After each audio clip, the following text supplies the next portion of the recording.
Hello, Internet. Welcome to the Player's Take, Episode 4. The Player's Take is our weekly video game podcast where we talk about games, game news, and other topics pertaining to games.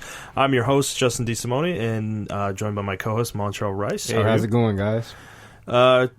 This week we've kind of had we ended up missing a week because we both had some kind of medical issues come up. I pulled my back. He got sick, and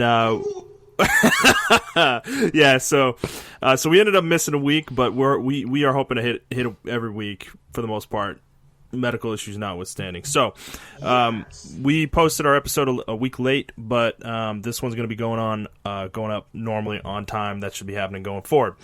So this week we're going to be talking about a number of topics, and I think we'll get started with what we're playing, man. So what have you been playing this week? So far, I've been playing Tales of Vesperia, God of War, and just some plain old League of Legends. And I forgot to put on there PUBG as well, because we just started playing that back this week. But yeah, I've been playing those games pretty much, and loving it so far. I love God of War. The game's phenomenal. Mm-hmm. Yeah, we've been talking about it a little bit, but how far have you gotten? Or where do you think you're at? I actually did a lot of side stuff, so I didn't. Actually, I just passed the elves level and stuff like that, and I went through the black mist in the mountain, and fair enough. Then I went back and I did some side quests and things of that nature. So, is your opinion of the game still as high as it was last time we talked? Yeah, that hasn't changed. Yeah. I mean, as I said last episode, like, this was my game of the year. Is it on that level for you, or 100%? If I had to play this game last year, it would have been my game of the year. You think so? Yeah, it would have been above Monster Hunter. Yeah. Yeah, it was. It's just such a special. It's such a special game. I don't want to go too deep into it again unless you have anything specific you want to say about it. I think we already talked about how, that's probably for a whole separate podcast for this game, because that's how good it is, and character building and everything like that. So yeah, maybe something we do a spoiler cast on in the future. That's how good this game is. I mean, I know I ranted about it for like 20 minutes last time, but there's a lot more we could really dive into with that. So, you've been playing Tales as well? Did you get anywhere in that? I'm trying to get to the spot where I left off when I stopped playing it like a couple of years ago. Oh, yeah. But I was very far, like, when I played it the first time. So I'm trying to get back there now. But it runs really good on the Switch, 60 frames. I don't have any really dips. There's a little bit of dips here and there, but I think that's just because... Is that in battles, or...? Actually, outside the battles. Outside of battles? Yeah, I kind of figured that, like, in the overworld, probably. Got it. So, then, of course, we're playing League of Legends and Dota 2 as well. Yeah, so, so I forgot to mention this before we got into the games. The show posts on Tuesdays at 6 a.m., so that's our weekly, we're planning on posting every week at that time, so please check us out. So yeah, we've been playing, we played a little PUBG, we played some League, we played some Dota, and we had some fun with that, because I played League back in the day when it first came out. I was actually an original beta tester for that game. I have a long history with MOBAs, like going way back to Warcraft 3, like 2000. I'm talking like 2002 when Warcraft 3 was out. That's how far back I go back with MOBAs. I don't know about you. I just recently started playing MOBAs around 2015, maybe. I wasn't really on the MOBA scene like that because I thought it was trash, and I was still like, fucking you and your fucking hot takes over here. Yeah, I thought it was fucking trash, and I was kind of mad that it took over the RTS thing, because I was still really big into StarCraft, not in 2015, but when MOBAs really started taking off in like 2012, and that's when RTS started to go down. But I put that aside and I played League of Legends. I loved it, and now I'm trying to play Dota, and Jesus Christ, that game. Holy shit. It makes me so happy to see you like struggle through this. It's really funny to me because we're playing, so we were playing League with a guy from work too, the same guy we play PUBG with, and he's also into League. So these two, I've always been a Dota guy. Yeah. I was a Dota player back in Warcraft. I played League because Dota didn't exist. Dota 2 didn't exist yet. League came out in 2009, which is 3 years before Dota 2 came out. So that's why I jumped into that game, and I was really excited for that game. And I was a beta tester for that game. And it was a really fun game for me at the time, and then eventually I had some bad experiences with the community, toxicity, people being mean during matches. Still like that. I mean, that shit is just part of the experience of MOBAs now. But it turned me off to the game to such a point that I did not play it literally until from probably about 2011 until we started playing a couple weeks ago together. So the thing is, I don't really like League compared to Dota 2, though. I'm only playing because you guys want to play. Yeah. And you guys like it, and I want to play shit with you guys. But I'm trying to introduce these guys to Dota 2. And we played a couple games. We played one against bots. We got our fucking asses steamrolled.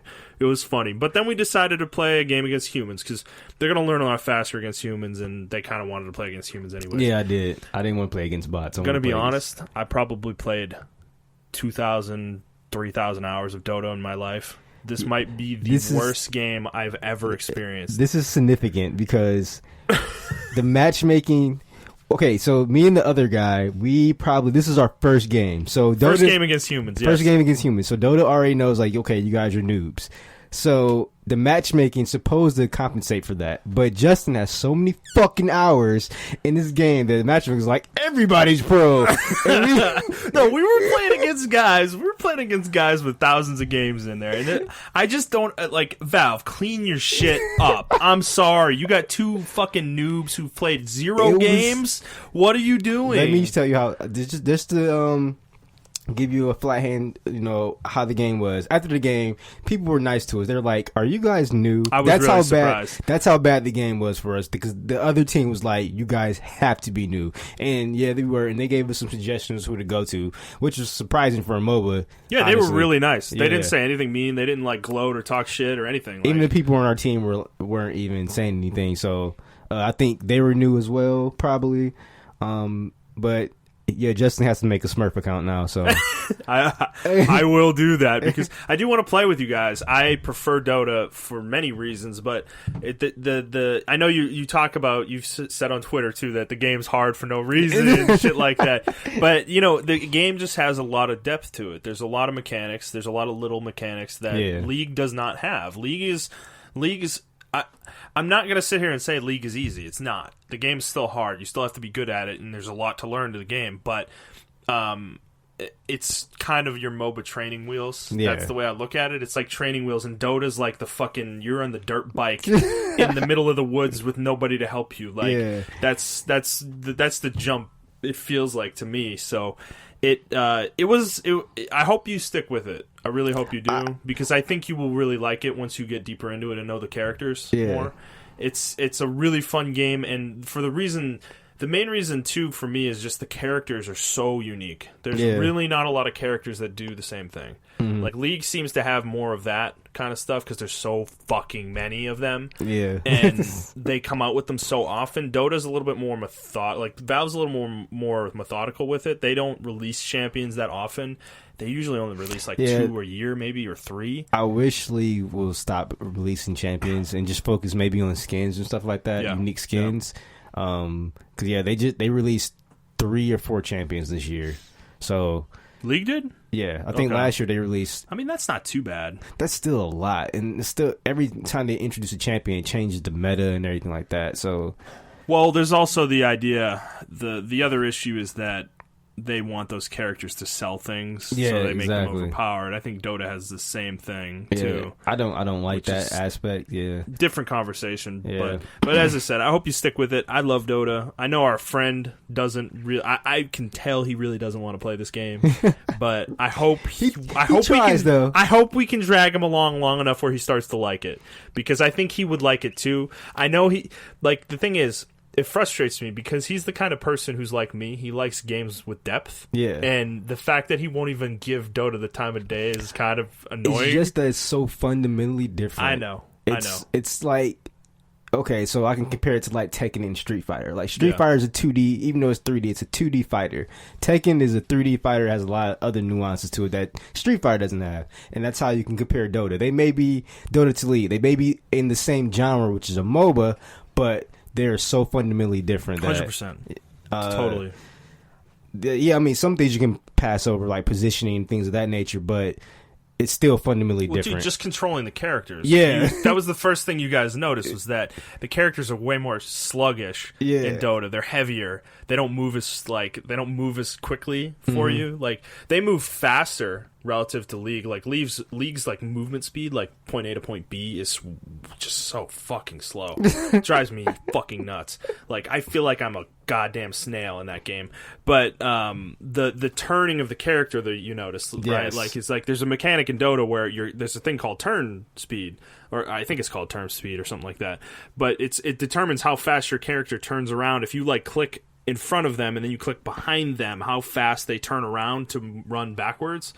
That's a mechanic in the game, and there are abilities that affect that turn speed.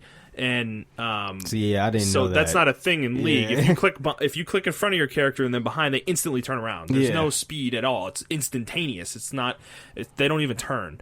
So there's things like that they immediately notice that kind of put them off, I think, compared to League. And so those are the things you have to get used to. But yeah, so I hope you stick with it. But anyways, continuing on, I've also been playing a little bit more Assassin's Creed Odyssey. I still am really liking it a lot. As I've gotten deeper in it, I got out of the starting island in Kefalonia.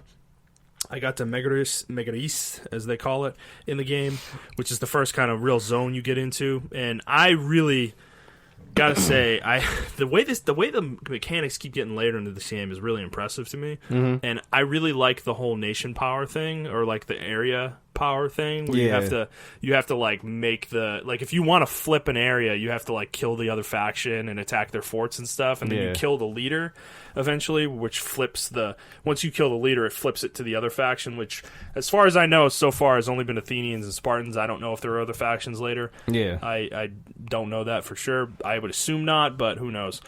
But I really like that mechanic. It's cool because it makes the world feel alive. Like, you feel like you're influencing things, you know? Like, you feel like you're actually changing the environment. Yeah, I was playing it a lot. Like I said, I put 20 hours into it, but now I touch God of War, and I can't put that game 100%. down, so. God of War is a vastly superior game. But I'm really into it right now, and I'm kind of in the back of my head, this is going to be a game I'm going to play long term, probably for the next like 6 months. I'm planning on just chipping away at this game little by little, because it's not a game I feel like I need to focus on, you know? It's not something I have to keep in mind, so I'm really liking that. I'm going to keep going forward with that. And I also finished Shining Force 1 on mobile.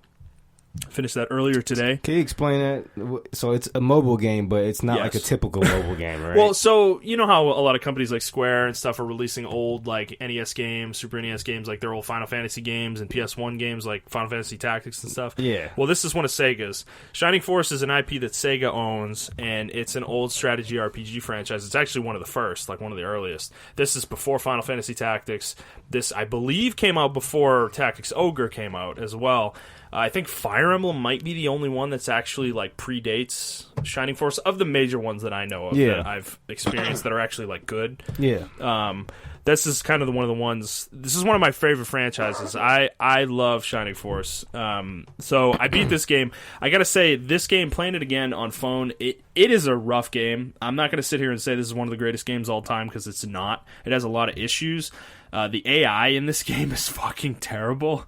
They'll just stand around and let you kill them sometimes, and then other times they're hyper aggressive and they'll fucking destroy you. You know, it's weird, and you can't tell when they're gonna do what. So it kind of depends on the map you're on, like which battle you're fighting, what the AI does, because they'll be pre-programmed to do certain things sometimes. But other times it just feels random, where they'll like be hyper aggressive, and then all of a sudden, and then sometimes, like there was a battle late in the game where there's 3 groups of enemies split apart, and they're separated by, you know, a few squares. And the group on the right is hyper aggressive and charges you. The group on the left literally will not move, even when you're attacking them. They will not move to hit you. They just stand there and let you ranged attack them to death. These are like melee enemies. Then the one in the middle will attack you once you've attacked them. They have like 3 different patterns. It's so fucking weird. So this game's rough. I am actually planning on playing Shining Force 2 on phones as well, because they have it all in one like app that you can play all 3 in. Got you.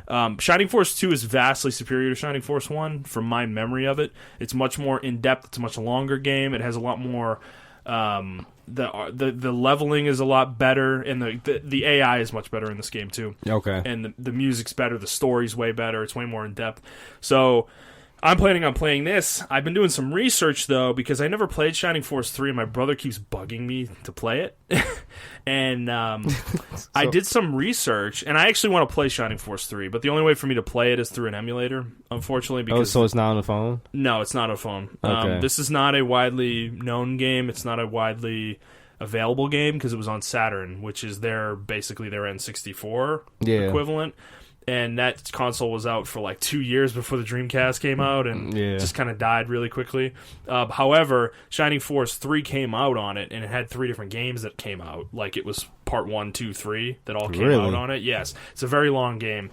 It's the same story told from 3 different perspectives, I think. Okay. But the games are all equally as long, so they're all like 40 hours plus. I want to play them all. The game looks really great. What I found out though, doing some research, this series was actually made. The games for this series were made by Camelot, which is the company that made the Golden Sun games. Oh, okay. Yeah, I know. Cool. So when I found that out, I was like, it makes perfect sense, because a lot of the music and the designs and stuff reminds me of Golden Sun, particularly in 3. When I started watching videos of 3, the music has a lot of that flute and stuff that they used in Golden Sun. You could tell where they started. You could tell they were starting to kind of go in that direction already. So they had a falling out with Sega after Shining Force 3, and then Nintendo didn't. I don't think they acquired them. I don't know if Nintendo actually owns them or not. I'm not 100% sure on this. However, they made the 2 Golden Sun games, and then they've kind of just been quiet, man. No, they make tons of games. Really? They make the Mario sports games. They make the Mario tennis games, the fucking Mario golf games. They made all of them since like 2001. Yeah, it's. What was up with that transition? I guess they no idea. I guess they needed the money. I guess. Well, I guess the thing is, Golden Sun probably didn't do that great. I don't remember the numbers. I mean, it's an obscure JRPG, so the only game they've made that isn't one of those Mario games is the Golden Sun on DS that they made, the Dark Dawn or whatever. Back, that was like 2010 or 2011. So, well, I mean, JRPGs are getting like a calling back now. So maybe, I remember a lot of people were asking for Isaac from Golden Sun, so maybe they'll do something with the Switch now. You know? The reason why I'm questioning whether Camelot is owned by Nintendo is because the Camelot, I think the Camelot like CEO or something, said something along the lines of that they want to work with the Shining Force IP again. Like, they want to make another game in the series, but it's up to Sega. So it makes me think they're a second party. They're not actually owned by Nintendo. It's just kind of a mutual thing. They get contracted by Nintendo to make a lot of games for them. Okay. Kind of thing. So I would love that, but I sincerely doubt it. Sega hasn't done anything with this franchise since Shining Force 3. Sega has a lot of franchises they have potential to be great, and they just refuse to do anything with them. Yeah, it sucks because this is one of my favorite franchises. I really fucking love these games, dude. They're super fun. In terms of strategy RPGs, they're really unique. They're not like Tactics Ogre or Final Fantasy Tactics. They're not like Fire Emblem either. They're very different from those games. They have very different design. The strategy's a lot different in these games, so I would love to see the franchise make a comeback. I'd love to see them re-release Shining Force 3 and make it available to people, because we only got one version here. We only got the first part. We never got parts 2 and 3 in the US. That never happened because the Saturn died so fast. Is it? I'm assuming they're in the EU though. I think they might be. I'm not 100% sure. I know they're out in Japan. Okay. They came out in Japan for sure. Yeah, but I know the EU, they usually get a lot of obscure stuff that we don't get in the West. Yeah. Yeah, so, I mean, love the game. If you like strategy RPGs and you never heard of Shining Force, pick them up on phone. They're fucking $2 a piece. So I actually may do that. I mean, they're actually free. They just have ads in them if you don't pay the $2. So okay. Yeah, so if you want to check it out before you pay the $2, I mean, you can. Okay, so, cool. Highly recommend that game to people. So, all right, moving on. So we're going to jump into the news here. So, first story this week is kind of an opinion piece about Devil May Cry 5. This came from Forbes. To summarize, basically the article writer was kind of positing the idea of Devil May Cry has a 15 to 16 hour kind of campaign, I guess. That's like the length of it. He was wondering if that's too short for a game campaign. No. And Montrell had a lot of feelings about this from what I could tell. And I also feel I think we kind of agree on this, but let's jump into it. So what did you think of this? So just off rip, the article rips into, comparing it to Marvel Spider-Man, which is an unfair comparison because even though these are both action games, there's something different between 100% a God of War action game or a Spider-Man action game, where this is something called a character action game. And if you don't know what a character action game is, a lot of people take into account you can do crazy combos and express yourself with these combos with these characters. From Dante to Nero to Virgil. You got other character action games like Metal Gear Revengeance and Bayonetta. These games are traditionally short, but the whole idea is to up the difficulty every time you beat it, so you can get better with these characters. I mean, it's like an action RPG like Diablo. It's very similar to that in design aspects. Yeah, so like you get all your, you unlock everything. Like for Devil May Cry, for instance, you unlock it on normal mode, then you play hard mode, but you still have everything that you unlock within normal mode, and you can still purchase things and purchase powers through in-game credits, not any microtransactions or anything like that, just through in-game credits and by scoring really high, and you get better and you find out different things. Like in Devil May Cry, people found out how to do jump canceling, and that opened up a ton of different combos you can do with it. So actually, in retrospect, 15 hours is very long for like a character action game like Devil May Cry. I'm surprised that's actually that long. Bayonetta was 10 hours, 8 hours tops.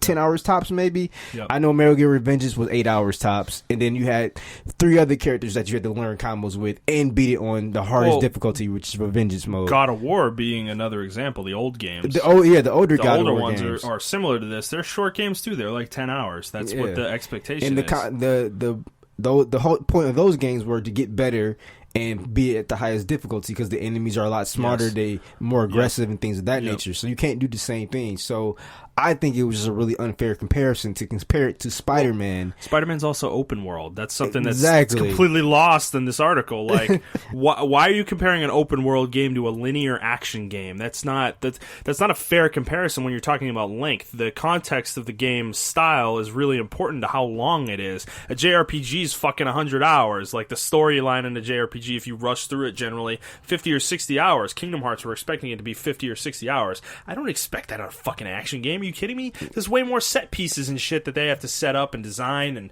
and stuff like that, and the stages are way more thoughtful than something like Kingdom Hearts as well. And they put a lot of effort into the move set. That's 100%. That's where you shine in the action game, is your move set, how fluid it is, and what you can and can't do, and what the enemies can and can't do, and things of that nature. So 15 hours to me is long as hell for an action game.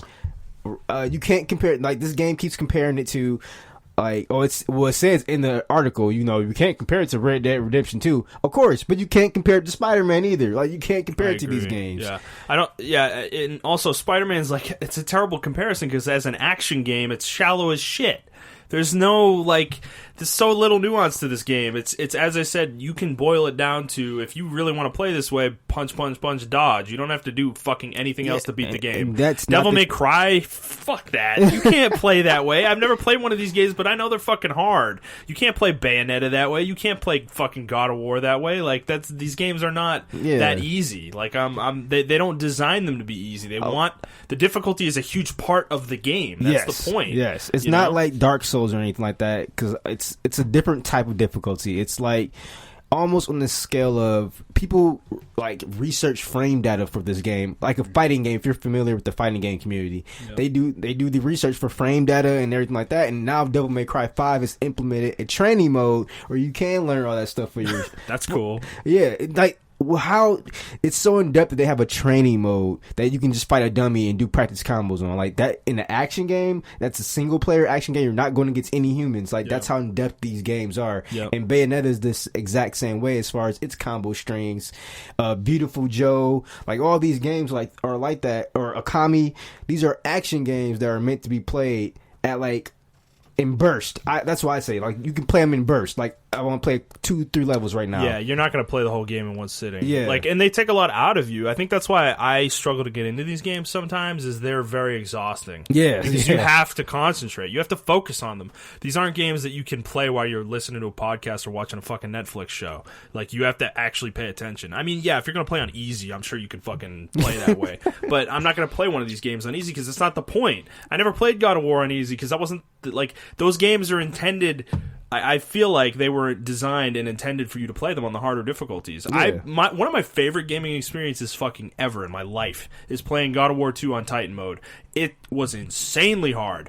But when I beat that game, I felt so fucking good. You got a sense of accomplishment. 100%. But a real sense of accomplishment. I got nothing for beating that game on that mode. But dude, I played it in college. I was in my dorm and people would fucking watch me play. And they'd watch me, because you have to be perfect in certain sections of that game where you literally cannot get hit. Yeah. Because you don't have the leeway to get hit.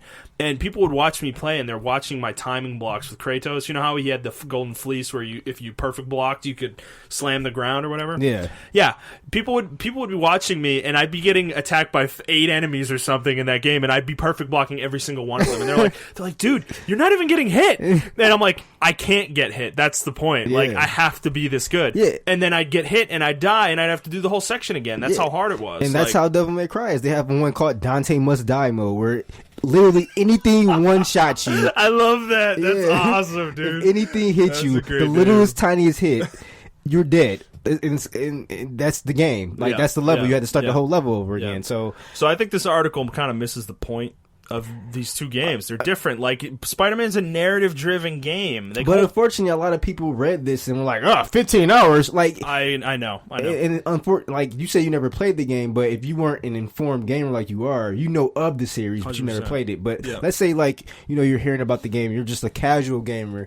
If you hear that and you're like, I want a long experience, you're not going to give this game a chance because the article told you 15 hours. You're like, I can do that in the weekend. Well, the other thing too is that the idea of equating a value of a game, like a monetary value of a game, to this length of it, like this, is such a fallacy. There's so much more that goes into how I evaluate how valuable I think a game is than the length of it, because the length of two different games is not equal. If two games are 15 hours, that's not an equal thing. Because if I'm playing Devil May Cry on hard, it's not going to take me 15 real hours to beat that game. My game clock's going to say 15 hours, but every time I die and have to redo a section, that's not taken into account by the game. Yeah. So in reality, it takes me 30 hours, whereas if I'm playing Spider-Man, it's probably really is 15 hours. 15 hours, because I didn't die and fail and like had to do a mission over or something like that. So I think that's another thing. This happened. This kind of got on my radar when The Order came out, where people, because that game was like 5 hours or whatever, and people were getting on top of it for that. And they were charging $60, which in that context of that game specifically, I agree that charging $60 for it was bad, and it wasn't worth it because the game didn't give you anything else surrounding it to make the value worth it. There was nothing enriching that game besides the story. It was literally a story campaign. That was it. There was no multiplayer modes. There were no side modes. There was no new game plus. There was nothing.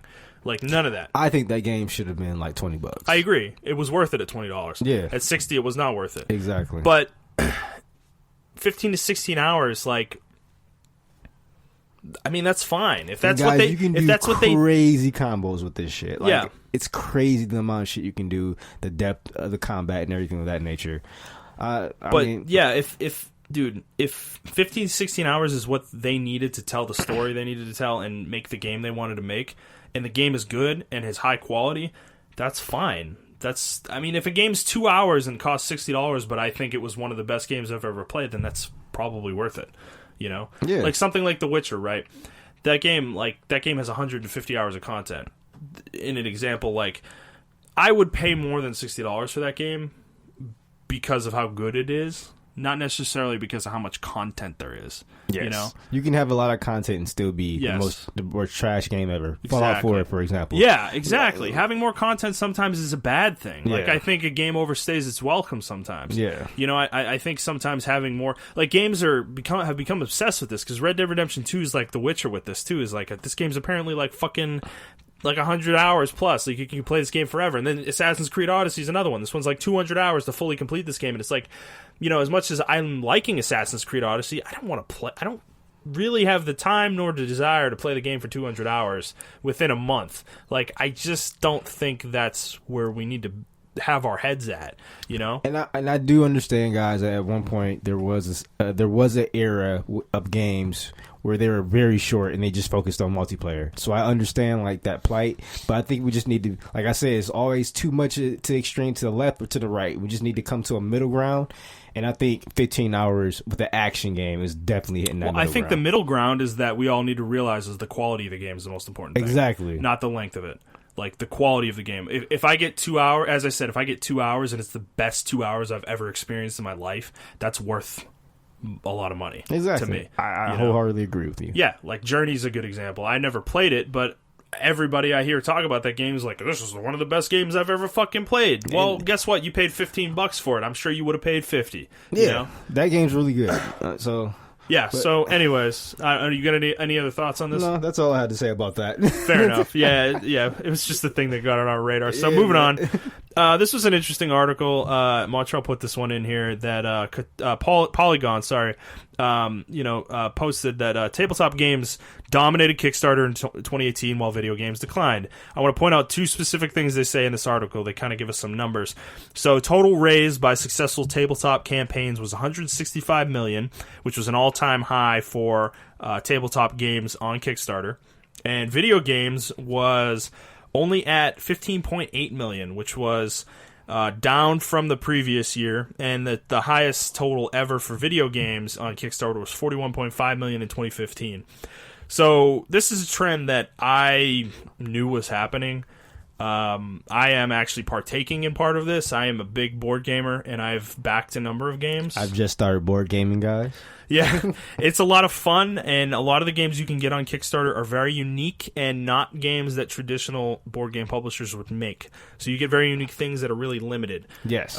Which is kind of the appeal of the platform and why it's taken off with board games on here. I think some things that have happened on here are a little predatory at times. Some companies do not fulfill their promises with some of this stuff, and you have to really be careful with what you're going for. But I think it's natural to me that video games kind of fell off this platform because you're not getting anything that you can't get elsewhere with this. Yes, you might be getting a game you can't get elsewhere. Well, not only that, just coming from the video game side, when I backed, the infamous Mighty Number 9, I was expecting a Mega Man game. I mean, it was terrible. I mean, a lot of other games come out. It was another game that was supposed to come out that was supposed to be, a callback to the Final Fantasy Tactics game. And one of the producers of Final Fantasy Tactics who left Square Enix was supposed to make that game. It was The Last Story. Yeah, The Last Story.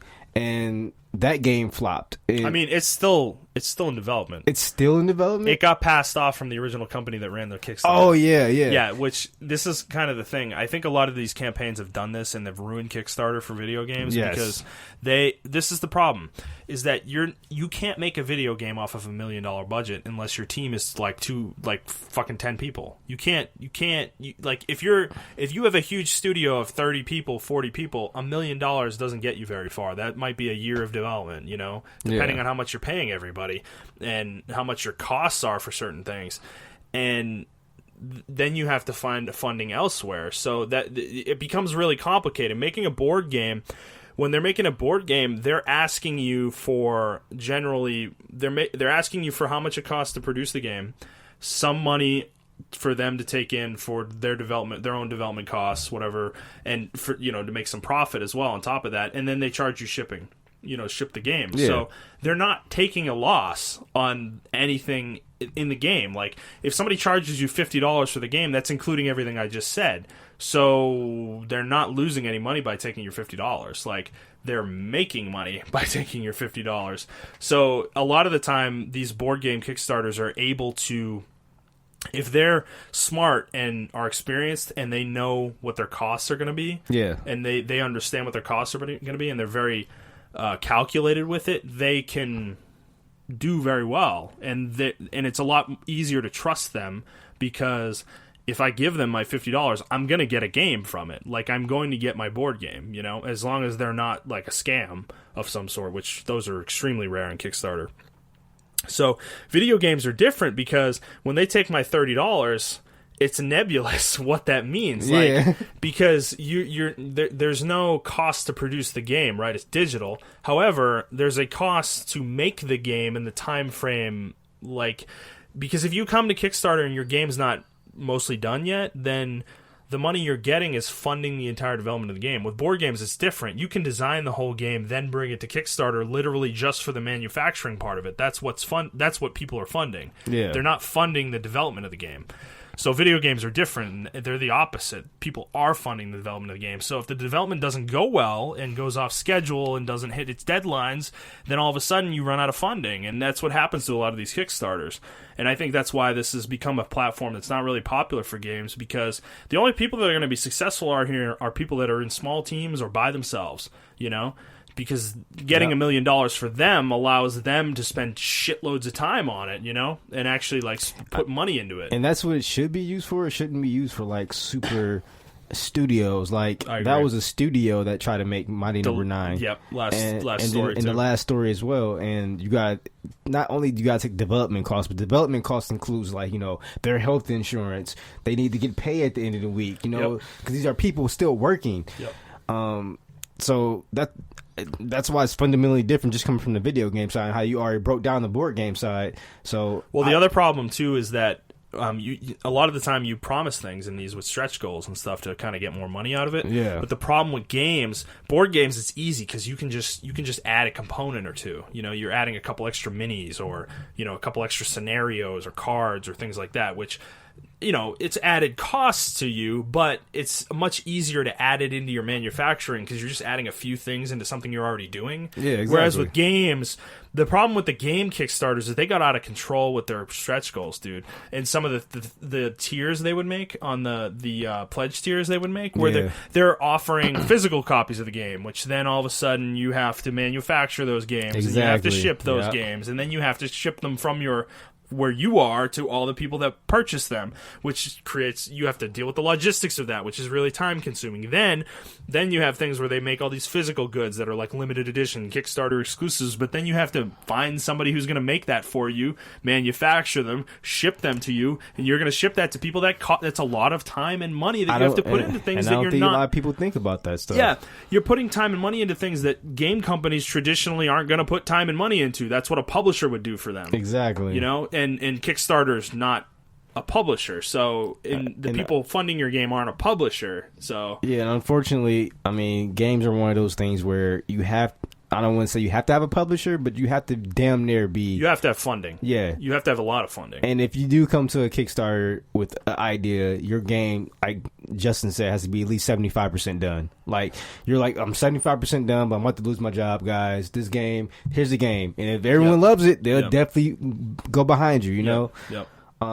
That's how this one other game got made. I think it's called Lost Souls or something like that. Or made by one guy in Korea who made the game. Then it turned out to be 5 guys, and then Sony picked it up and was like, "Okay, we're about to help you make this game." But he already had the idea, the engine, everything was already fleshed out. He just needed more time to make the game, so he can quit his job and actually make it full time. Yes, yeah. Well, the other problem with this too is that this gets really muddy when you run out of funds in Kickstarter, because then you have to search elsewhere for funds, because you can't ask for more funds from your backers. That's not part of Kickstarter. Yeah. So that ends up creating a situation where you go to a publisher, or you go to another company, and Lost Story is a good example of this, where they got picked up by a different company. The game got picked up by a different company, and they're completely changing what the game is supposed to be.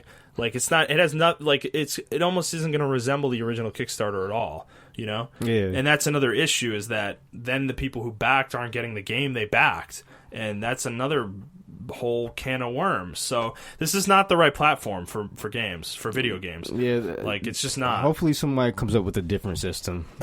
Yeah, I mean, Fig is one that exists, but I don't know. Crowdfunding video games is something I just don't think is super viable, personally, unless you're small. You know, I think you can do it if you're small, but if you're a big company, I mean, you shouldn't be doing this anyways, in my opinion. Yeah, you should be pitching. Anyways, moving on. Our next story. This was kind of a big deal, in my opinion. This kind of, I don't want to say went under the radar, but it did go under the radar for me. I feel like our next 2 stories, or our last story in particular, the topic of the show, kind of overshadowed this.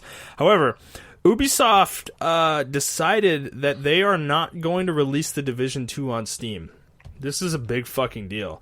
Like, we talked about the Epic Game Store in our first episode, and I think Montrell wasn't really taking it seriously, but, I mean, you can't ignore this. This is huge. This is fucking huge. I mean, this is a AAA publisher, and the Division 2 is going to be one of the biggest games of the fucking year, and they're not releasing it on Steam, which is the biggest digital distribution platform that exists anywhere. Console, PC... I guess mobile would be the only place that's not true, but... I do go on, like, PC gamer forums, and a lot of people are tired of Steam. Like, a lot of people are tired of their shit. Oh, they've been tired of Steam for years. Yeah, like, a lot of people are tired of Steam shit. I didn't know it was that big of a deal. Like I said, I just became a PC gamer within the last 5 years. This is why I told you in the first episode that there is space for this, that there's space out there for this, that Steam can't be the only platform that exists. There has to be competition in this space, otherwise Steam is just going to suck and they're not going to be incentivized to improve. And Epic's already pushing them with this. I mean, that 18% that Ubisoft is going to get from every copy of this game, that's a lot of money. That's a lot, dude. Like, that's nothing to sneeze at for a company as big as they are. And if they sell millions of copies, I mean, that is millions of dollars. That not 18%. to mention they have their own platform as well. Exactly. Yeah. So, but this is a huge coup for Epic, in my opinion, because this legitimizes them almost instantaneously. You know? They are a contender now. Like, I can't ignore them, and I know Valve's over there like, damn, we can't fucking ignore these guys anymore. They're serious. I mean, if they're smart, they are, but Valve's traditionally not been smart with Steam. They just don't, whatever. Anyways, I don't want to get into that. But I think the thing is, this isn't a guarantee of anything yet, though. I think we have to see how this game does on PC, on their store specifically, how much they sell, or how well it sells on the Epic Games Store, to really see how legitimate they actually are. Because this is what I was saying. You have to give people a reason to come to your store, and the exclusivity of this game is a reason to come to the store. But I wonder how big the Fortnite audience is on PC compared to other platforms. It's very big. I would imagine it's... Because when you log into the Epic's launch site, I just remember when Paragon was out, like, you see all the games that are available, like, right there when you launch it, just to play your game, too. You see it. Yeah. So, if they build it like that, you're going to see the Division 2 when you launch your Fortnite, you know? 100%. So, yeah. This will be the most prominent game on that store, I imagine, for a while. Yeah. Until somebody else... Well, the other thing that came out of this, though, is that Ubisoft said that they plan on releasing future titles on this exclusively. Like, they might be done with Steam, period. Straight up. I can imagine, because Steam's probably, like, gutting them. They're a pain in the ass to deal with, too. Yeah. Valve does not like run their store. Like, it took until three years ago for us to get fucking refunds on Steam. Steam's been around for like 15 fucking years. Like, what the fuck? Are you kidding me? And Epic already like matched their refund policy on here. They changed that this week. So yeah, I mean, Ubisoft doing this, we'll see. If the Division 2 doesn't do well enough for them, they may go back on this and release it on Steam at some point. It's definitely going to be something to see. I could see that. I think this is a situation to monitor, though. This is going to be really interesting to see going forward, because as much as I was talking about that this isn't as good of a platform for consumers as Steam is, it might not matter if the games go here. You know, exclusivity is the name of the game, man. I mean, that's how Sony's won this generation, in my opinion. Yeah, you're right. Exclusive content. So we'll see. I'm keeping my eye on this going forward. This is one of the biggest stories, I think, of the year so far. Clearly, yeah. But okay, moving on. So we got some interesting numbers. Fucking ridiculous. This past week. This is fucking ridiculous. This came out yesterday. As of recording, we're recording on a Friday. This came out on Thursday. These are revenue numbers for 2018. Top 10 free-to-play games and top 10 premium games. So I'm going to go through the list of... Let's just go through the list of free-to-play to start. Okay. So Fortnite, no surprise. Top of the list, $2.4 billion last year. Billion fucking dollars. Some game I've never heard of called Dungeon Fighter Online by Nexon, $1.5 billion. So... pretty significant drop there. That's 2/3 of what Epic made. That's the number 2 game. Number 3 in League of Legends, Hey. 1.4 billion. Pokemon Go at 4, How the 1.3 fuck? billion. This one makes me laugh so much because we all think this game's dead. $1.3 billion. How? Are you kidding me? How? How? I don't know, dude. Do you think it has something to do with Pokemon Eevee and Yellow or Pokemon Pikachu Let's Go and Eevee Let's Go? Maybe. I doubt it had that big of an impact, though. I mean, what the hell? And then what the fuck is Crossfire? Crossfire is number 5 The by last Crossfire- NeoWiz Games, 1.3 billion. I'm about to show my age. The last Crossfire I remember is that goddamn toy. Like, the fucking Crossfire, board game. Crossfire. You get caught up in the crossfire. Stupid fucking game. Those metal balls would go everywhere. I fucking hated that game. Number 6 is Honor of Kings by Tencent, 1.3 billion. I have no idea what that is. I assume it's a mobile game. Fate Grand Order, the gacha I was talking about, Yeah. 1.2 billion. Candy Crush Saga, 1.1 billion. How is this game still Number alive? 8, Monster Strike, 1 billion. And then Clash Royale by Supercell, 0.9 billion. Number 10 on this list. So the thing is, these numbers are crazy, but let's give you some context, These guys. are billions, guys. Yeah, but let's give you some context because this is premium games. These are games that you have to pay money for to get. The next list. This isn't premium. free to play. So this is the top 10 list of premium games in 2018. PUBG. What happened? I thought that game was dying, everybody. Give me a fucking break. And the funny part, there's a little addendum in here saying that this does not include their mobile numbers. This is just literally just for the PC version of the game. And that's 1 billion. The PC and console versions of the game. So this game, 1.028 billion in revenue. That's the number 1 game on this list, which is barely higher than the number 10. What about Call of Duty Black Ops 4? That game's fast and superior. Blah blah blah blah blah. So number 2 is FIFA 18. No surprise, 790 million. Grand Theft Auto 5 is number 3, 628 million. Call of Duty Black Ops 4, Which is supposed to be vast and superior, but it's not. Obviously. is number 4. Well, 612. Okay, to be fair, the game was out for 2 months or 3 months in this time frame compared to PUBG. Fuck it. I know, but Red Dead Redemption 2, number 5 on the list, 516 million, which is pretty good, but not as high as I figured. Well, the game only been out for like a month or two, so yeah, it was only 2 months. Yeah. Then Call of Duty World War II, 506 million, wow, okay, which is pretty good. FIFA 19, 482 million, which is, God, that's crazy. Both FIFAs, dude. Oh my God, I really hate that game. Now I will say, Monster Hunter World, love this, 467 million. What? This is like the only thing on this list that gives me any hope. Well, but where are they? What content are you buying? Just the game. That's what I'm saying. This is premium, so this includes the box sales. Okay, the sales of the actual game. So that's is actually pretty good. This is impressive. Keep however, buying fucking Monster Hunter, you bastards. I love y'all. Impressive. However, this game was out for the entirety of the calendar year almost. So it's still fucking good. It's not necessarily a fair fight, but still impressive nonetheless. Then number 9 is Tom Clancy's Rainbow Six Siege. What a bounce back for this game. 440 man, I remember million. this game first came out. What a disaster terrible. it was. Yeah. And they've turned this around completely. It's insane. Kudos to Ubisoft for that. Yeah, I gotta hand it to them for sticking with this game. Like, Yeah. they really paid off for them. So, good job with that. And number 10, Overwatch. Fucking Overwatch. 429 million. So, dude, the thing is with this is, dude, these numbers are minuscule compared to the mobile side, the free-to-play side. Dude, the only game on here, I want to say the bottom 7 games on the free-to-play list are mobile games, I think. I don't know all these games, but I know these companies, and I've seen ads for like the Clash Royale shit.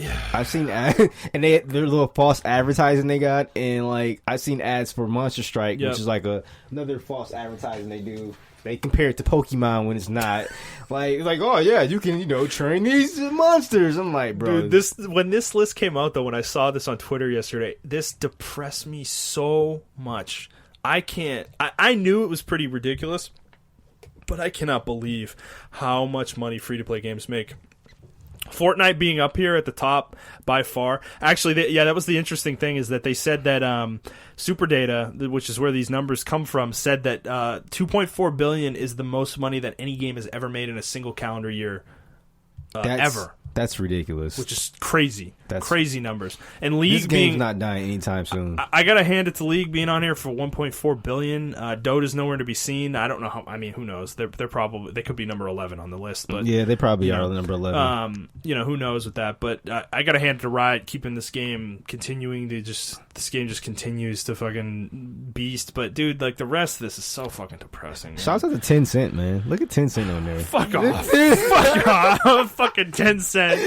Fucking bullshit. They're gonna own every game on this fucking list, dude. They're on top of this shit because I think they bought a minority stake in fucking Epic. Like, yeah, they did. Yeah. So I don't know. I mean, what do you feel about this? Like, I mean, you already know my thoughts. This shit's bullshit. This is crazy. This is nuts. And even the premium game list is full of microtransaction-ridden garbage. The only legit games on here right now are, even though I fucking hate to admit it, but like Fortnite. Dungeon Fighter. Well, actually, I haven't played Dungeon Fighter. I know it's like a free-to-play RPG game. But League of Legends, those two games are legit games with like built-in mechanics that don't force you to buy the game, don't force you to buy the microtransactions. I will say, I still think they're predatory. Okay, regardless of that, they're still predatory because they're just by their existence. Cosmetic microtransactions are creating a situation of haves versus have-nots. Yeah. You see somebody kicking ass with a skin, you're like, people who don't like they're trying to psychologically make you want the skin. Yeah. That's how these things work. They don't put the skins in the game so you don't buy them. Like that's true. They want you to buy them. So at the end of the day, it's predatory no matter what level. There's levels of it where like some are worse than others, where they're really overt. But I mean, it's just, dude, like God of War is nowhere to be found on this list. Spider-Man is nowhere to be found on this list. These are like games that are like sold, like broke records for Sony, and they're not on here at all. Yeah, unfortunately, going forward, like this may impact. I remember that single player game push that gamers were pushing, last year or a year before last. It was 2 years ago. And it was making a push, but I don't know, guys. Like, we're gonna keep getting single player games. I don't think that's a concern necessarily. It's just, dude, you guys playing FIFA and Madden, stop buying this shit. Stop it. This shit is ridiculous. Why are you buying the fucking Ultimate Team card packs? Why do you buy them? What is it about them that is so fucking fun? Is it the endorphin rush you get from fucking opening the packs and getting your super legendary Terrell Owens or whatever? Like, is that what it is? Because that's a fucking addict kind of shit. You're addicted to fucking gambling is what that is. And I've gone through that before with the gotchas, like I talked about a couple episodes ago. That's terrible shit. That's not a reason to buy this shit. And the other thing, this is even worse than gacha, these fucking sports games, because everything you bought goes away the next year when the new fucking version comes out. Yeah, you don't carry any of it over. Hey, we know this. People get so wrapped. I mean, okay, you're a sports. I'm into sports, but I'm not into sports like super nerdy or whatever. Yeah. So you are into football like anyone else. Like no one else I know. Yeah. But so when you play these games, I just want to get into the mindset like a sports fan when they do play like a Madden game. Yeah. Like, I understand that you're building your team and your franchise, and you're like, it's like, according to what I understand, when you get a card, you're like, oh, this is like this shiny Pokey. This is like that shiny Charger I really wanted. Like, no, let me explain this to you. So there's different modes in these games. There's Madden Ultimate Team and FIFA Ultimate Team. And those are the microtransaction modes. They're separate from franchise mode. Franchise mode has nothing to do with microtransactions. Okay. That's what I play. The Ultimate Team modes are the microtransactions modes, where you have a team that you build with cards, and the cards have values, and they have rarities, and they're booster packs that you buy, and you... Do you play against other players with your team? Yes, you do. Okay. It's totally pay to win. 100%. I mean, that's the whole point of the mode, too, is you play against other people with your team. Pretty much a sports version of Yu-Gi-Oh! Yes. Essentially. It's awful. I don't understand the appeal. There's no depth to this mode. I mean, I don't. We got to talk about sports games. I know you don't play them. I have a lot to say on this topic. I still have a lot to say about them, though. No, I have a lot to say on this topic because EA can go suck a fucking dick. They're the reason. 2K can as well. They're the yeah. I don't like 2K either, but EA is the reason 2K started doing this shit, because they started looking at revenue numbers for EA, and they're like, fuck, man, damn, they're making bank, and they just copied it. So I hate sports games. I hate them all at this point. They're all, like, I don't want to paint with a broad brush. I think, I don't know if the hockey games and shit are doing this. I'm not into that. But in terms of football, all we have is Madden because they got the exclusive deal with the NFL. And, I mean, like, there's nothing I can do. I can't go anywhere else with my money. So I don't play those games. I don't even buy them. I want to... You don't know how bad I want a football game that can do what I want it to do, where it's like a heavy simulation of the NFL. They're never going to innovate because they don't have to. They don't. That's my main complaint. That's why I want to talk about sports games in later podcasts, because they can... The technology that's available on consoles right now and PCs... That's what I'm saying, They dude. can innovate. You can do so much, and they do nothing with these games. Fucking nothing. Oh my god, I can't. We got to move on because I'm gonna go into a fucking rant. I really am. Like, dude, fucking EA. Well, we're gonna talk about EA again. Here we go. Last story of the day. Fucking this came out earlier this week. So, EA canceled the open world Star Wars game that broke off from Visceral when they closed Visceral Studios. So this was the game that they announced they were making after they closed Visceral. This has been canceled. This has not been confirmed by EA. However, they did not deny it earlier today, I think, when they were talking about some other stuff when somebody asked them about it, I think. So, fucking EA, man. I hate this company so much. It's unbelievable. So, I mean, what do you feel like? What are your thoughts? I need to stop talking here for a second. What are your thoughts on this? Okay, if you guys were looking at me, if we had a camera, you'll see that I was on my cell phone because I just don't fucking care at this point. Like, they can really go suck a fucking dick. As a fucking Star Wars fan, I don't fucking understand. Bro, okay, so let me tell you, I found someone sent me a picture on Twitter the other day. EA has had this license, well, the picture was kind of old, it was like 2 years old. So they had this license for 5 years right now. Well, actually, this is the 6th year. This is 6 years. Technically, it's 6 year. But when this picture came out, this is 4 years. EA has released 2 games within those last 4 years of the Star Wars IP. LucasArts and various other companies, when they have this IP, they released 7 games within the last 4 years, and I think it was within that 4 year time frame that the years they compared. And out of those 4 years, we got gems like fucking Jedi Academy, fucking Star Wars, the original Star Wars Battlefront, fucking Rogue Squadron, fucking Commando, Republic Commandos. We got fucking gems out of this. EA has more money than all these companies that made those games combined, and they cannot make one fucking IP or one good game. We know of 5, right? The one Visceral was making, this one, Battlefront 1, Battlefront 2, and then the Jedi Fallen Order, one, yeah. Whatever. That I don't even know if it's coming out at this point. We know nothing about cares. It. No one. That's the thing. Like, how do you have such a good IP and no one fucking cares about these IPs? No, this is. And they're still. Not to cut you off, they still they had a fucking other game, a fucking MMO that's still fucking going on. I don't know why it's not shut down. That's called fucking Star Wars Knights of the Old Republic. That's the best time period to do a fucking MMO. Like, and they fucked that up. How do you fuck this IP up? I just don't understand it. You're killing me, dude. Oh my god, this is amazing. It's mind-boggling. If you talk to any Star Wars nerd, people who don't even fuck with Star Wars, they're like, oh man, you know, it'd be a good game if you did this. Simple fucking mechanics. Hey, if I was a fucking Jedi and I had a Jedi thing, I can do this. It's easy. That's all you need. But you know what EA wants to do? They want to fucking microtransaction everything. They want to fucking nickel and dime you. You turn a $60 game into a fucking pay-to-win mobile game on console. Like, people...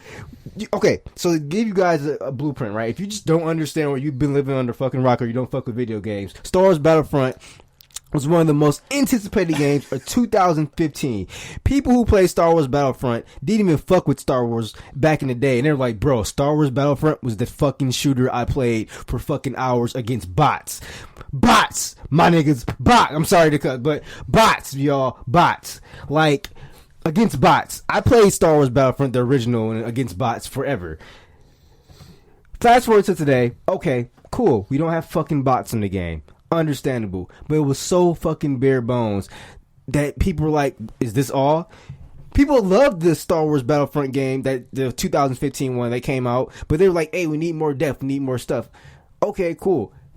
Everyone else agreed that the gunplay was good, the set pieces were good, the environments were good, the game was fucking gorgeous. Everyone agreed about that. Hey, just give us a little bit more to do, blah, blah, blah. Have this and that. Okay, so you know what fucking DICE and EA do? Oh, they want more stuff to do? We're going to make them pay for it. Here's loot boxes, guys. What? How do you put loot boxes in that shit? Like... Well, one of the worst implementations of loot boxes we've ever seen, too. I mean, dude, there's so many. If the game was free to play, I would fucking buy it. I'm like, okay, you know what? It's free to play, whatever. I paid $60 for this shit, and I'm still not as strong as the other guy because he paid $120 in loot boxes. Like, dude, there's so many layers to this situation because. Oh my god, I don't even know where to start. How Justin felt a couple days ago or a couple weeks ago about fucking Blizzard is how I feel about Star Wars games. I grew up on this fucking shit, and like, this is some bullshit. Like, I knew this shit was gonna happen. I knew when Disney. We all did. When everybody but Disney knew this was gonna happen. Fucking God. Everybody but Disney. Disney. This was so bad that Disney had to. Star Wars Battlefront 2 situation was so bad that Disney had to, who's a money hungry corporation like everybody else, stepped in and was like, okay, EA, what the fuck? Even I wouldn't do this shit, and I literally work with the fucking double. And the double was like, hey, EA, stop. Like, what the fuck, man? I mean, dude, no, this gets on my radar because this is such an example of some fucking suit at Disney not understanding anything about games. And not understanding the company that they... Like, EA, whoever signs these deals at EA, the exclusivity deal with fucking the NFL, this deal, and, like, that dude needs to get the biggest bonus imaginable because he is a swindler. He's a fucking con man. It's probably the one guy that's always on stage. Dude, he convinces these people, or whatever team, maybe a team convinces these people, the people who have control of some of the biggest IPs on the planet, the NFL and fucking Disney, the fucking Star Wars, convinces them to give them exclusive rights. That's what drives me up a fucking wall with this shit. Why are you making it exclusive? Why are you doing that? I can't fathom what Disney was thinking with this, and they need to get out of this. They need to get out of this as soon as possible because this is a fucking disaster. Disney was like, we didn't want to do what LucasArts did when they gave the games freedom to do whatever they want, and everything was canon. I understand that, so they wanted to give it to one studio. But fuck it, don't make them canon then. Yeah, but my thing is this, guys. Like Justin said, even for the NFL, bro, do you guys not know the customer relationship with EA? They were voted the worst company a couple years ago over like 3 years in a row. Yeah. Over gas company that destroyed the fucking environment. Like, what? BP wasn't even on the list. Like, BP destroyed the Gulf of Mexico, and they were higher than them as far as the worst companies of like 2015 or 2012, whenever that disaster happened. So I don't get it. I don't understand. Like Justin said again, they had to be the top swindlers. Like, these guys had to be like sucking dick in the background or something, because I don't understand how EA acquires these IPs. No, the problem is, as I said, the exclusive part of it. What is Disney thinking? Like, I understand that you want to have you don't want to go too crazy. You don't want to give it to like 50 studios and like have 1 million games under the works and like flood the market with your IP and ruin your IP. Yeah. But you don't want it to give it to one developer and have them make shit that ruins your IP. Twice. Shit! Disney doesn't know how to control... They don't know how to fucking handle this IP because they're fucking up the movies, they're fucking up the games. They need to take a step back, which they clearly are doing after Solo. They need to take a step back and realize what the fuck they have in their hands, and that they need to take better care of this shit because this is unacceptable. What EA is doing with these games, Battlefront 1 and Battlefront 2 are... All people wanted was the old games. That's all they wanted. That is literally all they wanted. All they had to do was copy the template. Seriously. They had a template. Just fucking put the same maps. I don't like remaster Battlefront 1 or Battlefront 2. Like, that's all they needed to do. They didn't need to make a new game. They didn't need to reinvent the wheel. They didn't need to add loot boxes. Like, oh my god, dude, I can't even think straight with this right now because it drives me crazy that you can fuck this up this badly. So I don't understand. This is kind of going back to my point earlier, like I just made. The reason, if EA wanted to make this game free to play, okay, so EA, if you're fucking listening, which you're probably fucking not. If you want a game to make money, look at what Fortnite did. They made their game first and then added the stuff on top of it. 100%. Look at what League of Legends did. They made the game first and then added layers on top of it. Dota 2 on top of that. Like Overwatch. The reason why these games are selling, and we're not going in on these games right now for their predatory practices, because I can still play Fortnite right now, have a quality experience with the default skin. I can still play Dota, have a quality experience with default skin. I can still play League, quality experience with default skin. I can't play Star Wars Battlefront 2 because the guy next to me paid more money and he gets an advantage. I don't know what the situation is now. It's changed now. They took the loot boxes out. They took the loot boxes out. At release, what you're saying is true. Yeah. So, but that's what I'm talking about. It's like the Xbox situation. What you put in front of people the first time, it's always going to be forever in their minds. And this situation right here, from Star Wars Battlefront to canceling Star Wars games, you know it's going to sell, bro. You know it's going to fucking sell. And you can't figure out how to make it work. And you can't figure out. And dude, the thing is too is like. We've talked about this already before, is the thing you have to focus on is quality. The money will flow after that. Yes. And this is what every one of those games that you mentioned has in common, is that they're quality games. Whether you like Fortnite or not, it is a quality game that works, that plays well, and is fun. Dota 2, League of Legends, all the same. They're the same way, and they make tons of money because they're fun to play and people want to play them. And when you do that, people want to give you money because they like your game. They want you to keep making it. Exactly. You know? So this is what EA doesn't get, and Activision a lot of the times doesn't get. And actually, I got to say though, Activision, we were saying this before, is like, EA is unique in how little they understand, because even Activision doesn't do things this bad. You know, they don't do things on the Battlefront 2 level. They don't stir the pot that much. They're not willing to push it that far because they don't need to. Like, they know they don't need to. They don't need to ruin a fucking game. I just don't understand why EA pushes it so far, though. Because their management doesn't get the industry they're in. But they've been in this so long. How can you not get it? That's my point. I don't understand how. The only reason they're still afloat is because of FIFA and Madden. That's literally the only reason. Because they figured it out in those games. Because sports gamers are unique in the fact that they probably don't play any other games. Yeah, that's true. They don't have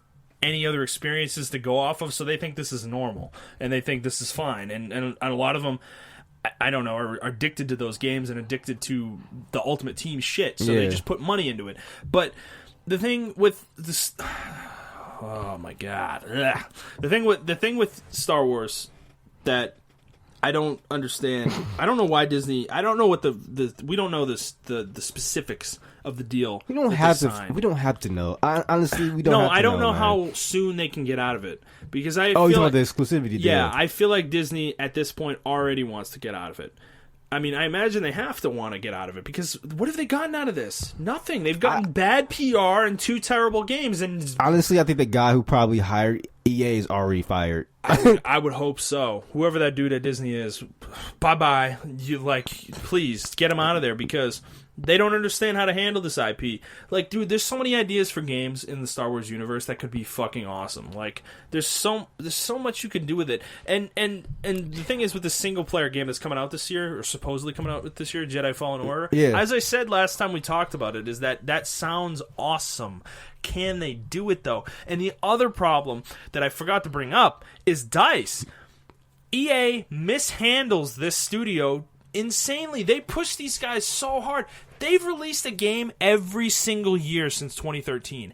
Because they try to keep up with Call of Duty, man. People, and that's like you said, they don't understand the industry. How can you make a quality game with that short of a time frame? That's why a lot of people before this yearly release, people prefer, like myself, I prefer Battlefield because of the quality experience over Modern Warfare games. But they don't have time to make it quality anymore. Not now. Yeah, every game they released, I believe since Battlefield 4, right, has been broken upon release. Yeah. And it's ridiculous in my opinion. Yeah, and dude, I mean, because I think this is how it was. Battlefield 4 was what, 2013? Yeah, that's when the new consoles came out, right? Yeah. Yep. Battlefront 1 was 2014, right? 2015. 2015? 2015. Okay.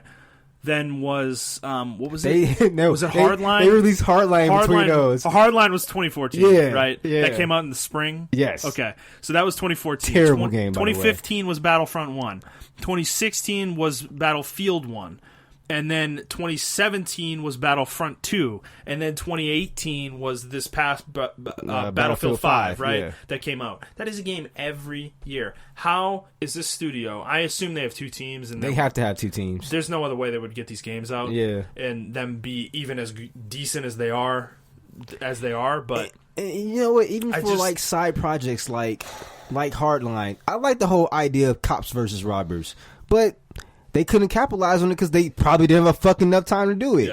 Yeah. So I feel bad for DICE. I do, because I think they're a really good studio. They are. Like, my impression of them is really high, but EA's running them into the ground because they're probably their best studio.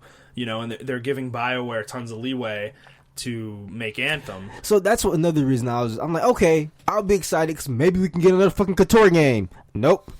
They're making fucking Anthem. I hope to God, you know what? Side note, I hope the guy Anthem does good. Like, I hope it's a good game. No, I don't want to see BioWare go away. I don't want to see BioWare go because anywhere. I do think their future hinges on that game. Yeah. I do. Mass Effect died for that game. Commander Shepard gave up his life for that fucking game. Yeah. So, like, I hope he does well. But anyway, like... That was the end of Mass Effect. Dude, he's giving up his life for the future for Anthem. Right now, he'll be pissed. But, oh, my God. They do have some good studios under it, but they had Visceral Games, who makes quality stories. We could have got a quality, Maxis, which made SimCity. They could have made a fucking Star Wars game that's like a strategy game or something. Yeah, and then you have BioWare, of course, who could have made a fucking really good RPG game. So, and then they had DICE, who can make quality shooters, but for some fucking reason, it just has to be the suits coming down to the studios like, nope, we're not doing that. Nope, we're not doing that. Hey, but what about? Nope, can you make money off of it? That's the thing. What you just said, I think, is the key. I think that is literally probably what every single meeting EA has with its studios is like, how are we going to monetize this game? Yeah. Like, they probably ask that question, and I understand probably Activision probably does too. But the thing is sometimes you have to put the money aside to actually make a good game at some point, because if all you're going to do is release shit constantly, that is particularly intentioned and overtly intentioned to make money off people, and people start to notice it in every single game you fucking release, then no one's going to want to buy your games anymore, because everybody's going to know that all you care about is making money off them, that it's not going to be a good experience. And these companies wonder why, like, oh, you guys give Nintendo a pass when they do, because Nintendo makes quality fucking games. Like, yeah. As much as I was bagging on Fire Emblem, the game's still going to be a full-ass game that's high quality. It's not going to be... dude, Fire Emblem's not going to be a game where you fucking playing it and you have to buy fucking characters. Like, you don't get them. Like, you have to buy them with money. Like every character's 99 cents. You want that little Myrmidon? For 99 cents. That's the kind of shit EA does, okay? That's the kind of shit they fucking do. That's what they did with Battlefront 2. That was actually a meme on the internet. Like, with EA games... They nickel and dime you out of everything. You get a full quality... Dude, the MMO, Star Wars The Old Republic, when that game went free to play... They charge you for hotkeys. Fucking example. They charge you for action bars. Are you fucking kidding me? Action bars in an MMO. And if you don't know what that is, you need an extra action bar to do certain actions. And the fact that you were getting charged for that, in traditional MMOs, you don't get charged for actual action bar. You just go to your menu and tell it, hey, I want another action bar. And it pops up and you put your stuff in there. Because in an MMO, you usually have more than... You have so you have a slot for every ability. You have 12 abilities on an action bar. And generally speaking, when you're at high level, you have 60 abilities. So you need 5 action bars in order to do that. Yeah. EA would give you 2! 2 fucking action bars. And then they would charge you money for the rest of them. I assume the game is not like that now because that shit got on everybody's radar when it happened, but fuck them because they do this shit all the time. And they ruin games all the time. And there's nothing about hard coding or nothing like that, so there's literally no reason to charge. They did it just because they wanted to make some kind of profit back from that game. I didn't even care about this game because it was going to be a riddled, microtransaction-filled mess probably. And I'm still mad because of how poorly they're handling Star Wars. I don't even like Star Wars that much, but this is bullshit. You don't handle IP like this. I love Star Wars, and I'm never looking forward to a Star Wars game. I mean, I like Star Wars too, and I understand the potential of it. That's why I'm so frustrated by Disney and EA, is because this IP could be really fucking cool if they did the right things with it, but they don't do the right things with it, and I'm tired of it. Like, we're years away from getting anything good out of this too. And that's what's so frustrating. And the reason why we're not ragging on developers, because I think the developers, they all want to do cool shit with these IPs. They just have to figure out a way to. It's like talking to your mom and dad, like, hey mom, like I really want to play this. I really want to go outside and do this. It's like you want to play a sport, yeah, and your parents are like, you can't play that sport, but they don't understand why you want to play that sport so bad. Yeah. And these are what the developers have to do. They have to ask these publishers and pitch it in a way to where, you know, a lot of these publishers don't play video games at all. Let me just put that out there. A lot of them don't fucking play video games. Clearly they don't. You rarely get a publisher that does play video games, that have higher ups that do play video games. So I mean, it's just bad. I mean, but we can move on. I'm tired of talking about because I'm getting a fucking heart attack. I know, man. I'm like sweating over here. I'm so fucking mad, dude. It's just such a shame. It's a shame. I mean, this was predictable. I expected this to happen to this game, but I mean, Jedi Fallen Order is really the one thing that I'm looking at. Like, if this is kind of our indication of what we might get going forward, if that game's good, then it's possible, at least, that we could get good Star Wars games out of EA. It's possible. But we'll see. If I open that game up and it's got this giant fucking store in my face selling me like fucking Jedi robes and lightsaber colors, I mean, do you not expect that? I mean, you have to expect that at this point. It's made by Respawn. I don't... That's another thing. Like, okay, bro. Like, like we said last week, and this is my last point. Just charge me $80 for the fucking game. I agree. Just charge me $80 for the fucking game with no microtransactions to be seen. Yeah. None. Just do it. Base game $80. Boom, and I'm buy in. it. I'm fucking in, baby. Let's do it. Like, yeah, you knocked me down. You shook me for my money, bro. We're so done. We're done with microtransactions, man. And I really am. Which is probably another video, but they're breeding the next generation of gamers to get used to this shit. Well, they're getting conditioned to it. Yeah, and they defend it too. They're like yeah, because they always. This is my point about the cosmetic thing earlier, because this triggers me so much. This has been on my radar for years, where people are like, they always defend these games where they're like, it's only cosmetic. It's only cosmetic. Yeah, Overwatch was only cosmetic. Guess what? Overwatch is the reason that fucking Battlefront 2 is the way it is, because EA can't get the. They can't get their hand out of the fucking wallet. Guys, back in our days, we used to unlock cosmetics by doing special challenges within the games that the developers put in there, because they were just like, hey guys, isn't this cool? You want to play? You should look at this stuff that we designed, so you got to do cool stuff to get it. That's how we unlock. I'm just so tired of people defending Overwatch, because Blizzard... I mean, this is why we get a mobile game out of them. Whatever. We're done. I'm done. I'm done. Let's go. I'm done. We got to move on. So now the topic of the day. No, actually. Oh, it's not? Okay. Game list. Game list? All right, cool. Let's do that. Getting ahead of yourselves, Montrell. Sorry about that. I need a little bit of a break because we're about to go off on Destiny as well. So okay. So there's a huge list of games. We missed a week because of... what I said at the beginning of the episode with our medical issues. So there's a lot of shit that came out last week, the 13th through the 20th. So I'm going to go through it all now. So that's how Sumariko's Roach Stomping Mafia works on PC. I have no idea what that is.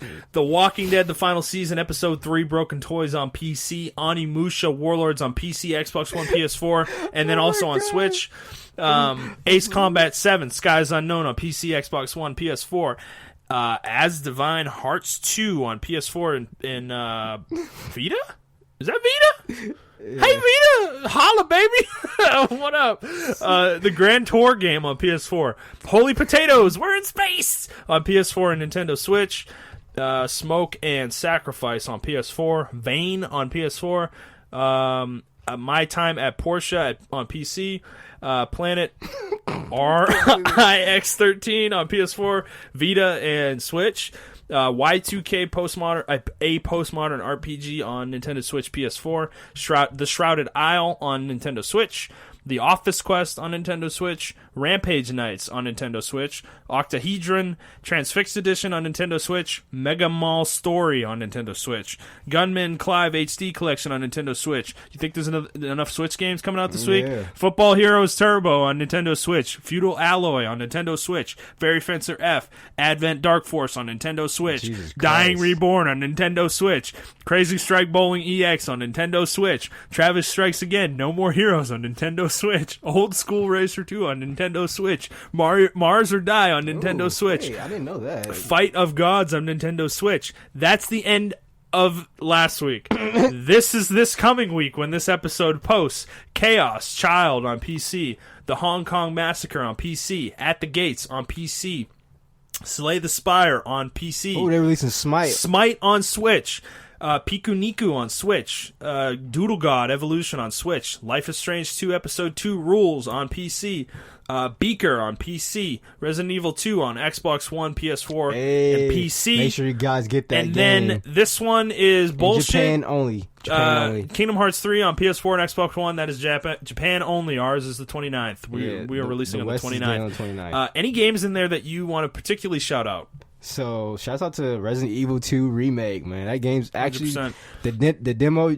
I recommend you play a demo as well, Justin. If you had, it's on this. I have it on PC because I bought a video card, so okay. I got the game for free. All right, cool, yeah. Which I don't know if I'm actually going to play it, but I might try it. Yeah, I think you should play it. It's someday down the road, maybe. Yeah, it's a really good game. If you were a fan of Dead Space and stuff like that, then I recommend this game to you. One game that I really want to mention, another 2 games, Onimusha Warlords. If you haven't played the Onimusha games, I recommend you. Game's pretty short too, right? No, it's probably like the average length of a old school game, so maybe like 20, 25 hours. Onimusha? Yeah, Onimusha was. Because I heard it was super short, like 5 hours. That's what I heard. No. Onimusha's at least 15 to 20 hours. Okay, I'll take your word for it. It's almost like a Resident Evil game, and those games are usually traditional like 20 hours. Yeah. So the game that's really, I haven't played this game and I never heard of it, but it's a meme on the internet and it's called That's How Simi, or how you pronounce it? That's How Sumariko's Roach Stomping Mafia works. So this game, this title is actually, it's a cell phone game called Mafia Wars, but they had these stupid cell phone ads that makes no sense whatsoever. So it's a meme, and say like a gangster's walking down the street, like it'll say level 1 gangster, like it's these cheesy 3D animations. So it's like level 1 gangster walking down the street, he finds a gun, and then he turns to like the level 99 boss, like with a suit and everything like that, like mafia God. Boss. And then another guy comes out and just says, "That's how mafia works." So in the gameplay, the gameplay represents nothing the ads are saying. Like the gameplay is like one of those tower defense games, like Final Fantasy 15 tower defense. That's how the game plays. But like if you watch the games, like they have like spoofs like it's looking like fucking Solid Snake and Metal Gear and all this shit like that. Like it's fucking ridiculous. So the internet, especially Twitter, decided to make like a whole page dedicated to all their dumbass ads. And so somebody made a game. Like, it's an actual official cell phone game called Mafia Wars. So, no, but what is this game? So, this is just a side-scrolling game, but they made the title, the way the girl's doing like this, is how the guy in the ad... Oh, so this has nothing to do with that game. No, they're just making fun of it. Yeah. That's how Mafia works. That's awesome. Okay. So, I got 3 things I want to shout out. Smite on Switch. Smite's a MOBA like Dota and League. However, it is a third-person game. It's not isometric like those two. It is pretty fun. I do recommend it. I don't know if it's free to play. I assume it is free to play. I don't know if it is on Switch though. That's what I'm saying. It should be because they have another mobile on Switch too. Yeah. Okay. Fair enough. Arena of Valor or something like that. Yeah. So it's pretty fun. I would recommend it if you want to ease yourself into a MOBA. That's a decent game to get started with. I think it's easier to wrap your head around because the controls are more traditional, like a normal action game would be. So check that out. The other one I want to say is I'm not planning on playing this now, but it's been on my radar is Y2K, a postmodern RPG. I've been seeing a lot of this game, and it's an interesting looking game. And I don't know too much about it, but it piqued my interest from an aesthetic standpoint and just the name of the game. It is an RPG, and I mean that always interests me, literally out of the gate if your game is an RPG. So. But it looks like it's inspired by Mother, which is kind of. Yeah, that's kind of it kind of looks like Earthbound a little bit. Yeah. And yeah, the last point I want to make on here is who is buying all these games? I'm going to say this every week until somebody answers my question because who is buying all these fucking games? I think I just named like 40 games in 2 weeks. I mean, that's insane. That's insanity. That's like 3 games a fucking day. That's crazy. I mean, obviously, they're all coming out on the same day for the most part, but actually, not really. They're coming out throughout the week, a lot of these. But, dude, like, what the like 10 games on Switch? 10 of these? Like, I haven't heard of any of these. That's how Mafia works. Yeah, fair enough. Let's move on. Topic of the show, man. I gotta say, by the way, I'm having a lot of fun at this episode. But, okay. Topic of the show. So, we had a lot of big news. However, the biggest news of them all is going to be our topic of the show. And that is that Bungie's splitting with Activision and is keeping control of Destiny. So this story broke last week, I think? It was about a week ago. Actually, it broke this week, actually. No, I'm looking at it right now. 8 days ago. Oh, okay. So late last week, this broke. So this is... I think we're going to disagree on this one. This is going to be fun. So this is bigger than anything that we've talked about so far. I mean, this is colossal. This is Activision, the big-ass Call of Duty publisher Activision, is giving up on Destiny. They're done with it. And Bungie's like, fuck yeah, let's get out and party, baby. They're so excited. I mean, I want to say first things first on this. This got on my radar on how excited people were about this. That they think that all of a sudden that this game's going to become like a fucking 10 out of 10 and that this is like Destiny's saved. Because it is, man. It's like, nah. Like, get out of here with that shit. You guys are funny. I'm seeing all these stories of people like, man, they're going to take the Eververse out of the game. Like, what are you talking about? They're not taking the Eververse out of the fucking game. Like, they have to make money somehow. So let's get into it. What are your thoughts on this? I think, you know what? I'm just happy Activision's out the game. Because I agree. I'm happy they're out the game, and this relationship wasn't working. It wasn't. Now we're gonna get into, do you want me to break down the specifics first of everything? Like go from the beginning so people like know the whole context of this. Yeah, let's do that. Okay, break it down. So Bungie was a not Nintendo. Microsoft was a Microsoft-owned company for a few years, and they made a bunch of the Halo games. They're the guys who make critically Halo. acclaimed Halo critically game. acclaimed. They made 5 Halo games: 1, 2, 3, ODST, and Reach. Yes, right? Is that correct? Yep. Yeah. So after Reach, they mutually decided to split in 2007. They agreed to make ODST and Reach, which they finished Reach in 2009 or 10, I think. 2009, and then released in 2010. Released in 10. Yeah. And then, after they were done with that, they were free. They immediately get in bed with Activision and agree to make this game Destiny. I've heard differing reports. I remember this always being a 3-game deal, but I keep hearing now that this was a 4-game deal, apparently. It was supposed to be a 10-year deal. It was 10 years. It was supposed to be 4 games with 4 major expansions for each of those games. Didn't know that. I thought it was supposed to be 3. I always thought it was 3 as well, but I keep hearing 4. Okay. I'm hearing a few people say 4. So, okay. I'm going to go with 3 because that's what I always traditionally knew. That's what I heard so, when the deal was first 4 made. seems like a lot to cram into 10 years. In 10 years? Yeah, that's ridiculous. That seems like a bit much. So, So yeah, they got into bed to make these games, and they came out with Destiny 1 in 2014. They were planning on coming out with it in 2013. However, they had to delay the game because they did. This is a whole thing. If you've ever read if you know Jason Schreier, he wrote a book called Blood, Sweat, and Pixels, where he details the kind of specifics of the Destiny development cycle. And he said in that book, or he got sources that said in that book that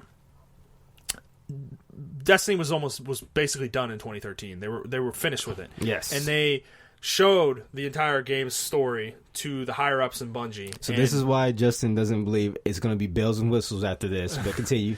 So they showed it to the higher ups in Bungie, and apparently they hated it, and they decided they wanted to scrap everything and start over from scratch with the storyline, not the whole game, just the storyline. That's why that Destiny 1, when it came out, was a fractured abomination of a mess, and it had a story that was basically non-existent, and the game felt like it was incomplete. That's why, because they decided to scrap a ton of shit that they had done up until that point, and they had to restitch this game together within a year, and then they released it in 2014. Anyways, over the course of 3 years, they release a bunch of expansions. They make the game better. People are starting to like it a lot more. People really. I feel like the peak of Destiny was like 2016, probably. After what was it, Hearts of Iron or whatever came out? Rise of Iron. Rise of Iron came out. The last expansion. I think the peak of it was Taken King. Taken King, fair enough. Yeah. Whatever. I didn't play any of this shit beyond the first original release of the game. So.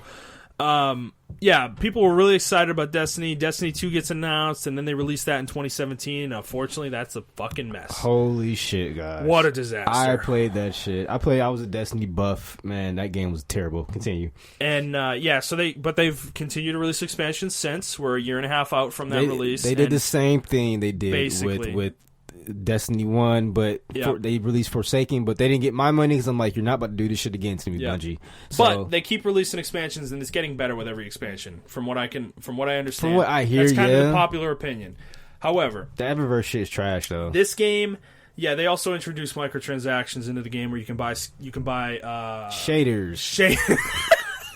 You can buy shaders, you can buy skins, you can buy fucking bikes and shit and ships. And in Destiny 1, you unlock shaders by they're like quest items. Like if you did raids and stuff like that, you got a decent amount of gear, and your shader was considered a piece of gear. Now in Destiny 2, it's a microtransaction, and then get this right, it's consumable. Yeah. So if you buy it and you use it on a piece of armor, which a lot of people aren't now. Did they ever change that? I don't think they did. They just weathered the storm and let it go. I think so. I'm not sure. I haven't played Destiny since Forsaken, so they may have changed it. But fair enough. Okay. Yeah. Anyways, that leads us to today. So, the game's been a bit of a PR disaster for Bungie and Activision. It was hemorrhaging players last year significantly. People were sick of it. Even diehard Destiny players were just done with this game. They stopped streaming the game. They stopped streaming the game. It was a disaster. They were losing YouTubers. They were losing Twitch streamers. And if you don't think that's a big deal, a lot of these people make their income off playing one single game every day. Yep. And for them to say, you know what, I'm done making content for this game, that's a significant part of their income. So they're sacrificing their income because it's probably not even making them any money in the first place. I will say the Twitch streamers definitely push these games and expose them. I don't think it's as significant as we think, though, because this kind of meted out with PUBG versus Black Ops. Because Black Ops is all you see on Twitch. That's what all the streamers are playing are fucking Black Ops 4 and Blackout. Nobody plays PUBG anymore, but PUBG's still fucking making $1 billion. That's true. Yeah. So it doesn't have as big of an impact as I kind of used to think, but it's still there. It still has an impact, for sure. So they're hemorrhaging players, and now it's at the point where Activision is willing to cut bait entirely.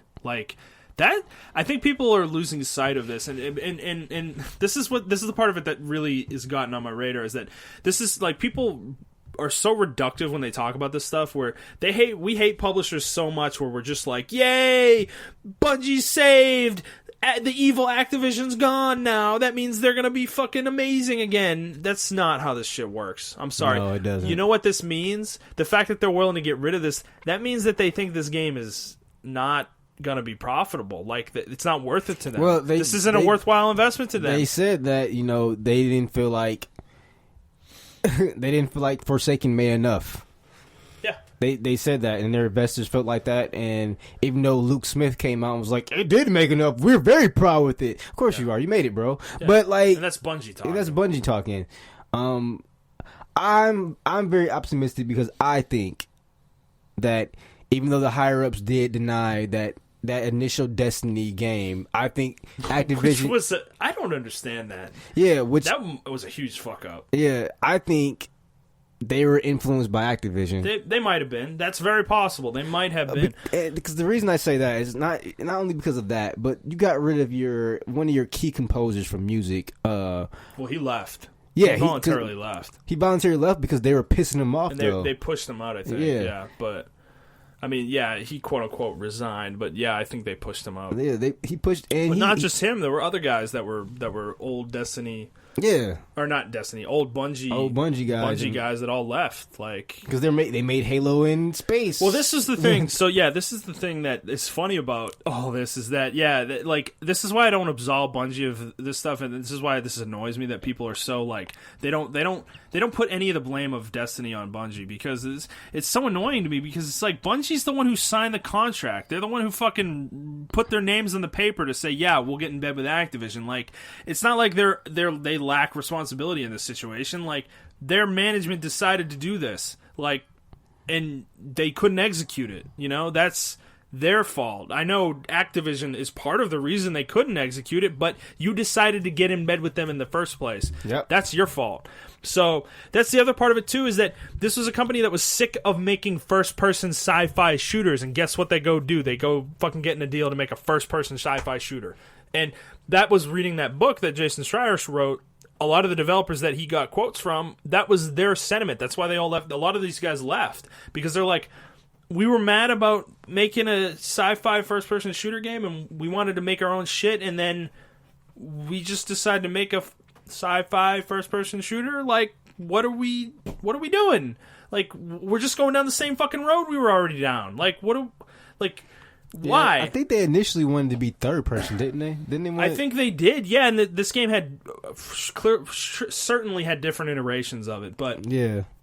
It seems like they were scared to really. They wanted to do. They ended up doing something safe. Yeah, because it's what they're comfortable making, or what they were comfortable making. Well, they made third-person shooters. They made Oni, so I mean, but so the thing for me, this is positive. Yes, I think them getting away from Activision is a positive thing, and also I want to clarify one thing too. I think a lot of people seem to think that Activision owned Bungie. That is not the case. They didn't own They did not own Bungie in any way, shape, or form. This was literally a contract agreement to make games. Okay, that's it. There was nothing. They got to keep the IP, but that was it. It was a publishing deal. That's what this was. So people have been saying like they're like, oh, hopefully Blizzard's next. Blizzard's not next, guys. Blizzard is owned by Activision. This is not a thing where they can get away from them. I had to break it down to somebody how that worked because pretty much Blizzard was bigger than the company that owned them, like name-wise, recognition-wise, so the company just went with Blizzard's name.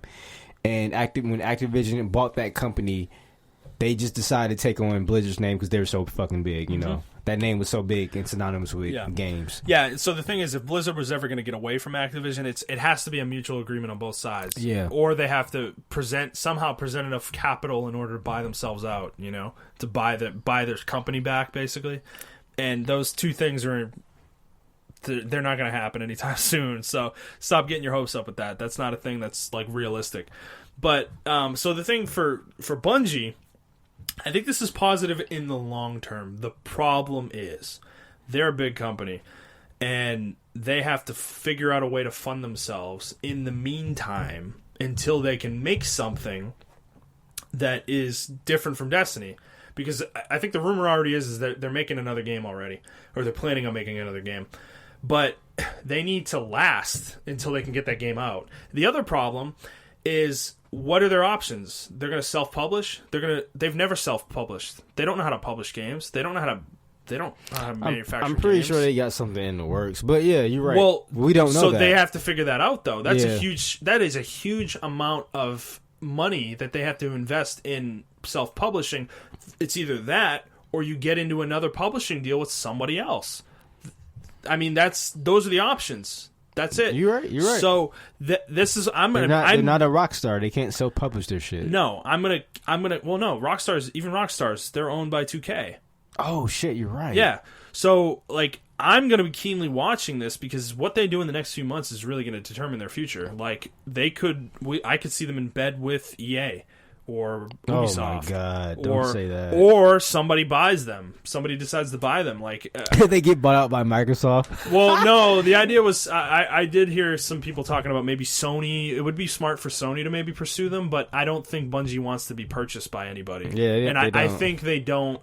I don't think they would want to go first party. I mean, they got out of Microsoft. They didn't want to be first party, so why would they want to be first party now? You know, for Sony. I mean, Sony, like from what I've heard, what I understand, has had a better relationship with their first party developers than Microsoft has had in the past. So maybe that's more desirable to Bungie if it were to come to that. Well, yeah, I do remember that. I do remember hearing stuff like that. But now I've heard the culture at Microsoft has changed since Phil Spencer has taken over. True. So I'm interested in seeing how. Well, that's a whole different conversation. But seeing how his first party studios that he just acquired acts. But yeah, hopefully, I mean, I really don't know what to say about it because I mean I was happy about it. I am happy about it that they got out of bed with Microsoft. I mean with Activision, but I'm so far disconnected from the game that I really don't fucking care. No, I don't care about Destiny per se. Yeah. I see a lot of players going back. They're like, "Oh, I'm about to start like on my Twitter feed." And how long are they going to last though? Yeah, exactly. It's not like the game's changed overnight. There's nothing. The game is the game. Yeah, exactly. It's the same game it was yesterday. And then how long is it going to stay on Activision's infrastructure? Well, yeah, it's still on Battle.net. That's another thing. So there's an agreement right now that they're still going to host the game on Battle.net, and that's not going to last forever. So that's another thing that I'm talking about. If you're going to self-publish, eventually you're going to have to spin up your own servers and host your own game, and that costs money.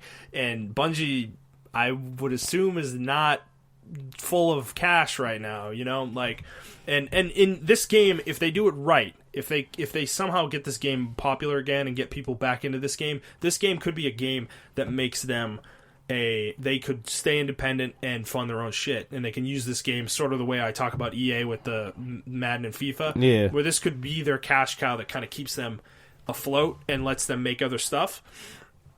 But I mean, they also did sign a deal, which is I don't think another part you forgot to mention. They signed a huge contract deal with the Chinese company. Yes, I heard about this. Yeah, was it? It was NetEase. NetEase, right? Yeah, NetEase invested $100 million into them. Yep. And bought a minority stake in them, I believe. Yep. So they have something in the works. Yes.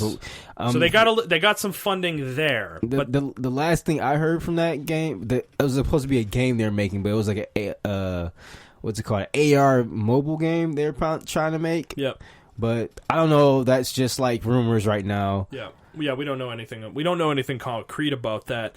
So they're in an interesting spot. That's why I'm gonna be watching this with a lot of intrigue, because they have a lot of options on the table for them right now. They can do a lot of different things, and I'm gonna be really interested to see which decision they make. Like where they said this, because they could try to self-publish for like half a year and see how it goes. You know, see if they can figure it out. Because if they can figure that out, that might be the best option for them as a company going forward. Well, they gotta watch out too, because like that book said, there were a lot of money-hungry executives at Bungie. Yes. So they have to either cut loose those dead, ends, because if you still have the same money hungry guys, they're going to make the same decisions. They're going to make the same decisions, and they're going to eventually close your company. They're going to run off with the money they have. That's my point about them being in a precarious position, though, is that if they make the wrong move, I could see them being closed in 5 years. Like, they're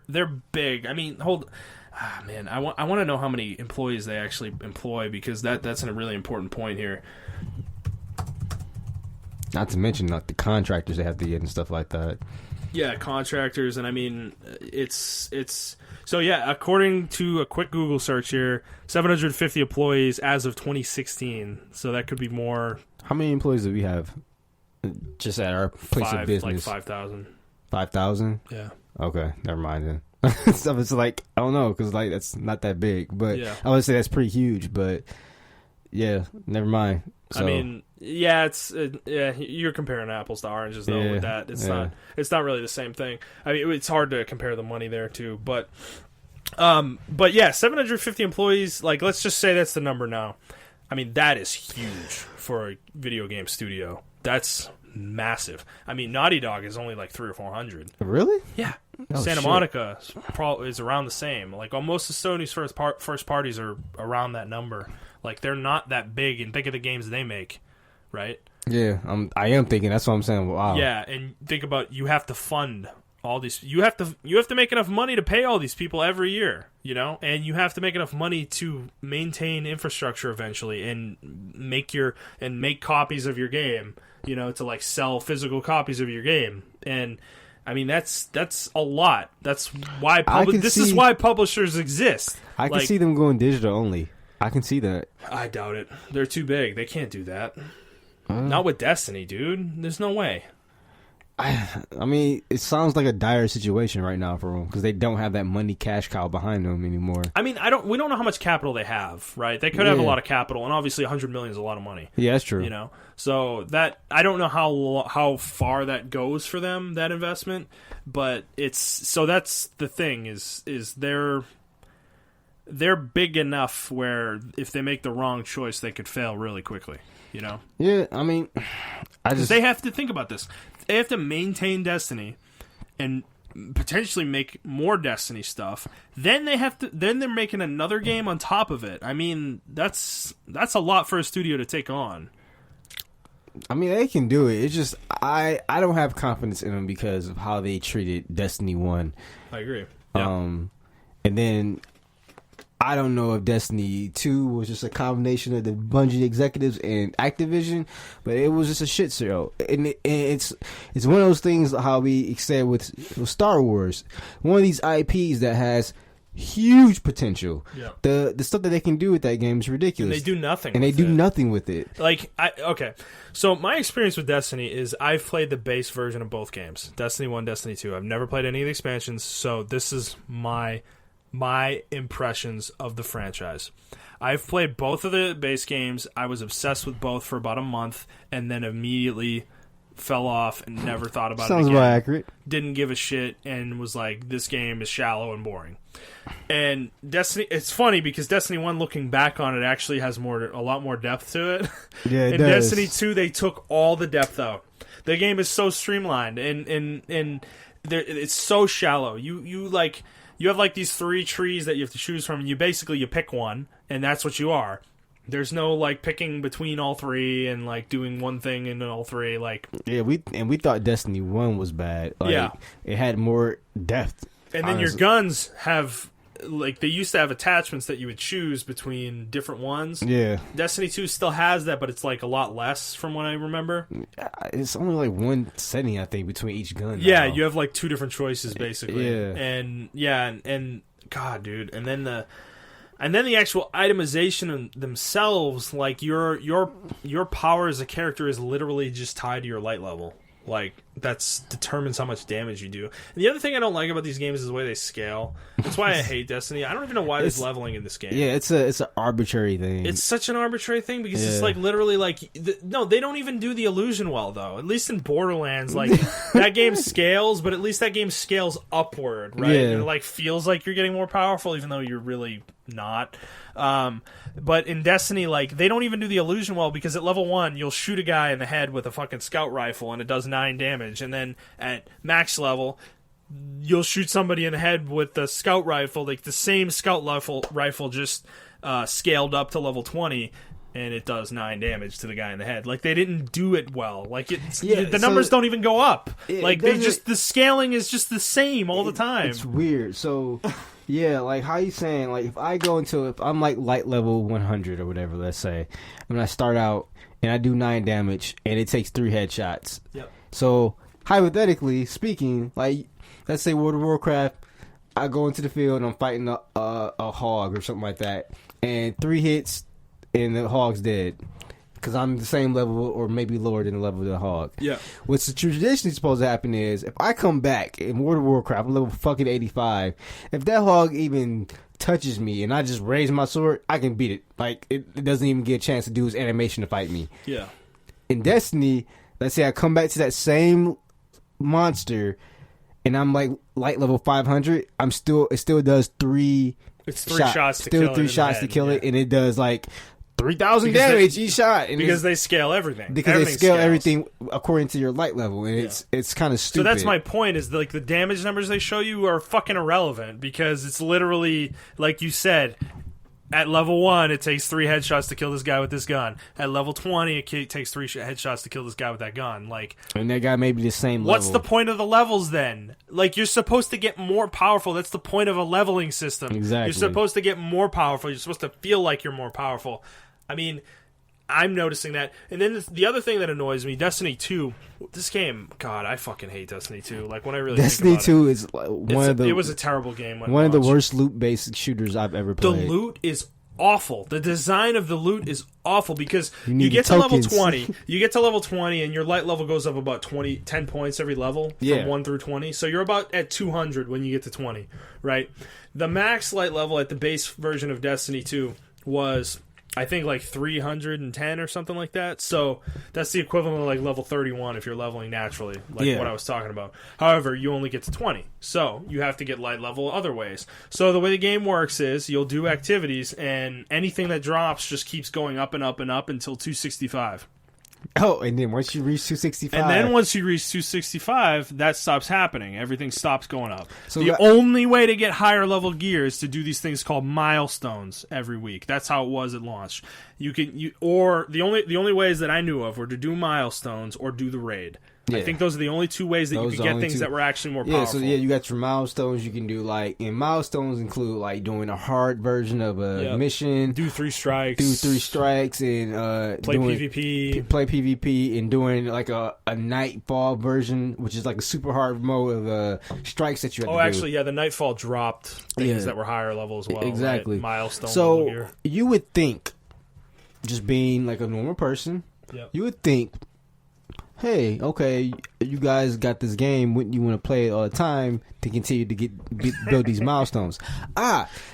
Great question. Great thing there, guys. So the thing is, let's say me and Justin play on Tuesday. We do all the milestones on Tuesday. There's literally no reason for me to play because I complete until next Tuesday because I did all the milestones. So I'm not going to get higher level equipment. It's going to keep dropping that same level equipment because like the milestones are like a refresh, right? So if I did it, it's a weekly reset. It's like an MMO. Yeah. So the milestones reset every Tuesday, and then you can do them again.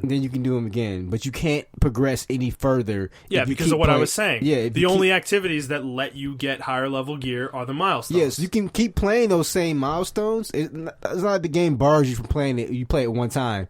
It bars you from getting higher level gear. You can play the stuff as much as you want to. I think PvP may drop stuff. No, it doesn't. But it's like a 1% drop though. Really? Oh, so it was like a rare drop. I guess. It's like a 1% drop. But so there's no point to play the game after you do the milestones. And that's the fucking point. And that's what I was doing. That's the loop I got. And once I hit level 20 and finished the story, I would do the milestones, and then I wouldn't play again for a whole week. Yeah, and a lot of people were doing that. A lot of people, like myself, were doing that. And we realized after week 3, okay, this shit's stupid. Yeah, in 3 weeks, I'm going to be max light level, and then there's nothing to do. Yeah. And, they did this to mask how little content the game had at launch. Like, it was literally a system designed to take...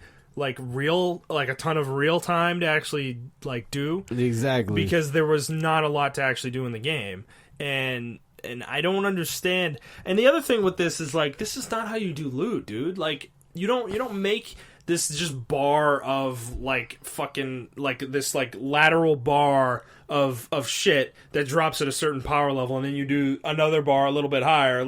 That's boring as fuck, dude. Like real loot systems is you go fight certain bosses for certain items. They drop certain items that you're trying to fucking find that are super powerful, right?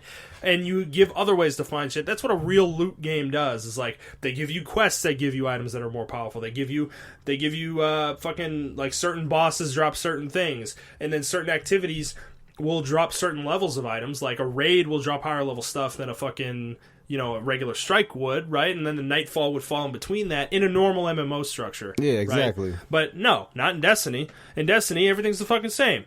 It's just it's so stupid. I don't understand this game. This system worked this system kind of worked in the previous Destiny, but it was much stuff. It was random. Yeah, it was totally random. That was the problem. And it was also so many milestones because you had so many milestones from different expansions that layered on top of each other. There was no way you can do everything in 1 week. Well, that's the other part that pissed me off is that this game was like, dude, like Destiny 2 comes out and I'm sitting here and I'm like, okay, I'm expecting a lot of shit. Like I'm expecting a lot of content, right? I'm expecting like 3 raids. They hyped it up like they did. Yeah, and like tons of strikes and tons of shit to do, and basically the game came out and it had the same amount of content that the first game did at launch. They're like, oh yeah, we worked in the story mode though, and the story mode was trash. Dude, this ends up being a scam where they like reset the game every 3 years, where you have to buy all the new DLCs that cost $20 fucking.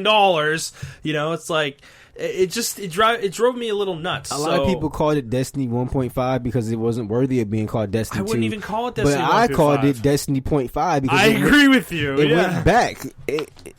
Honestly, and then the game fundamentally, because I was playing it and I don't know who asked me. I think it was you. Like when I first started working with you, you said, "What did Destiny 2 change?" And I couldn't tell them.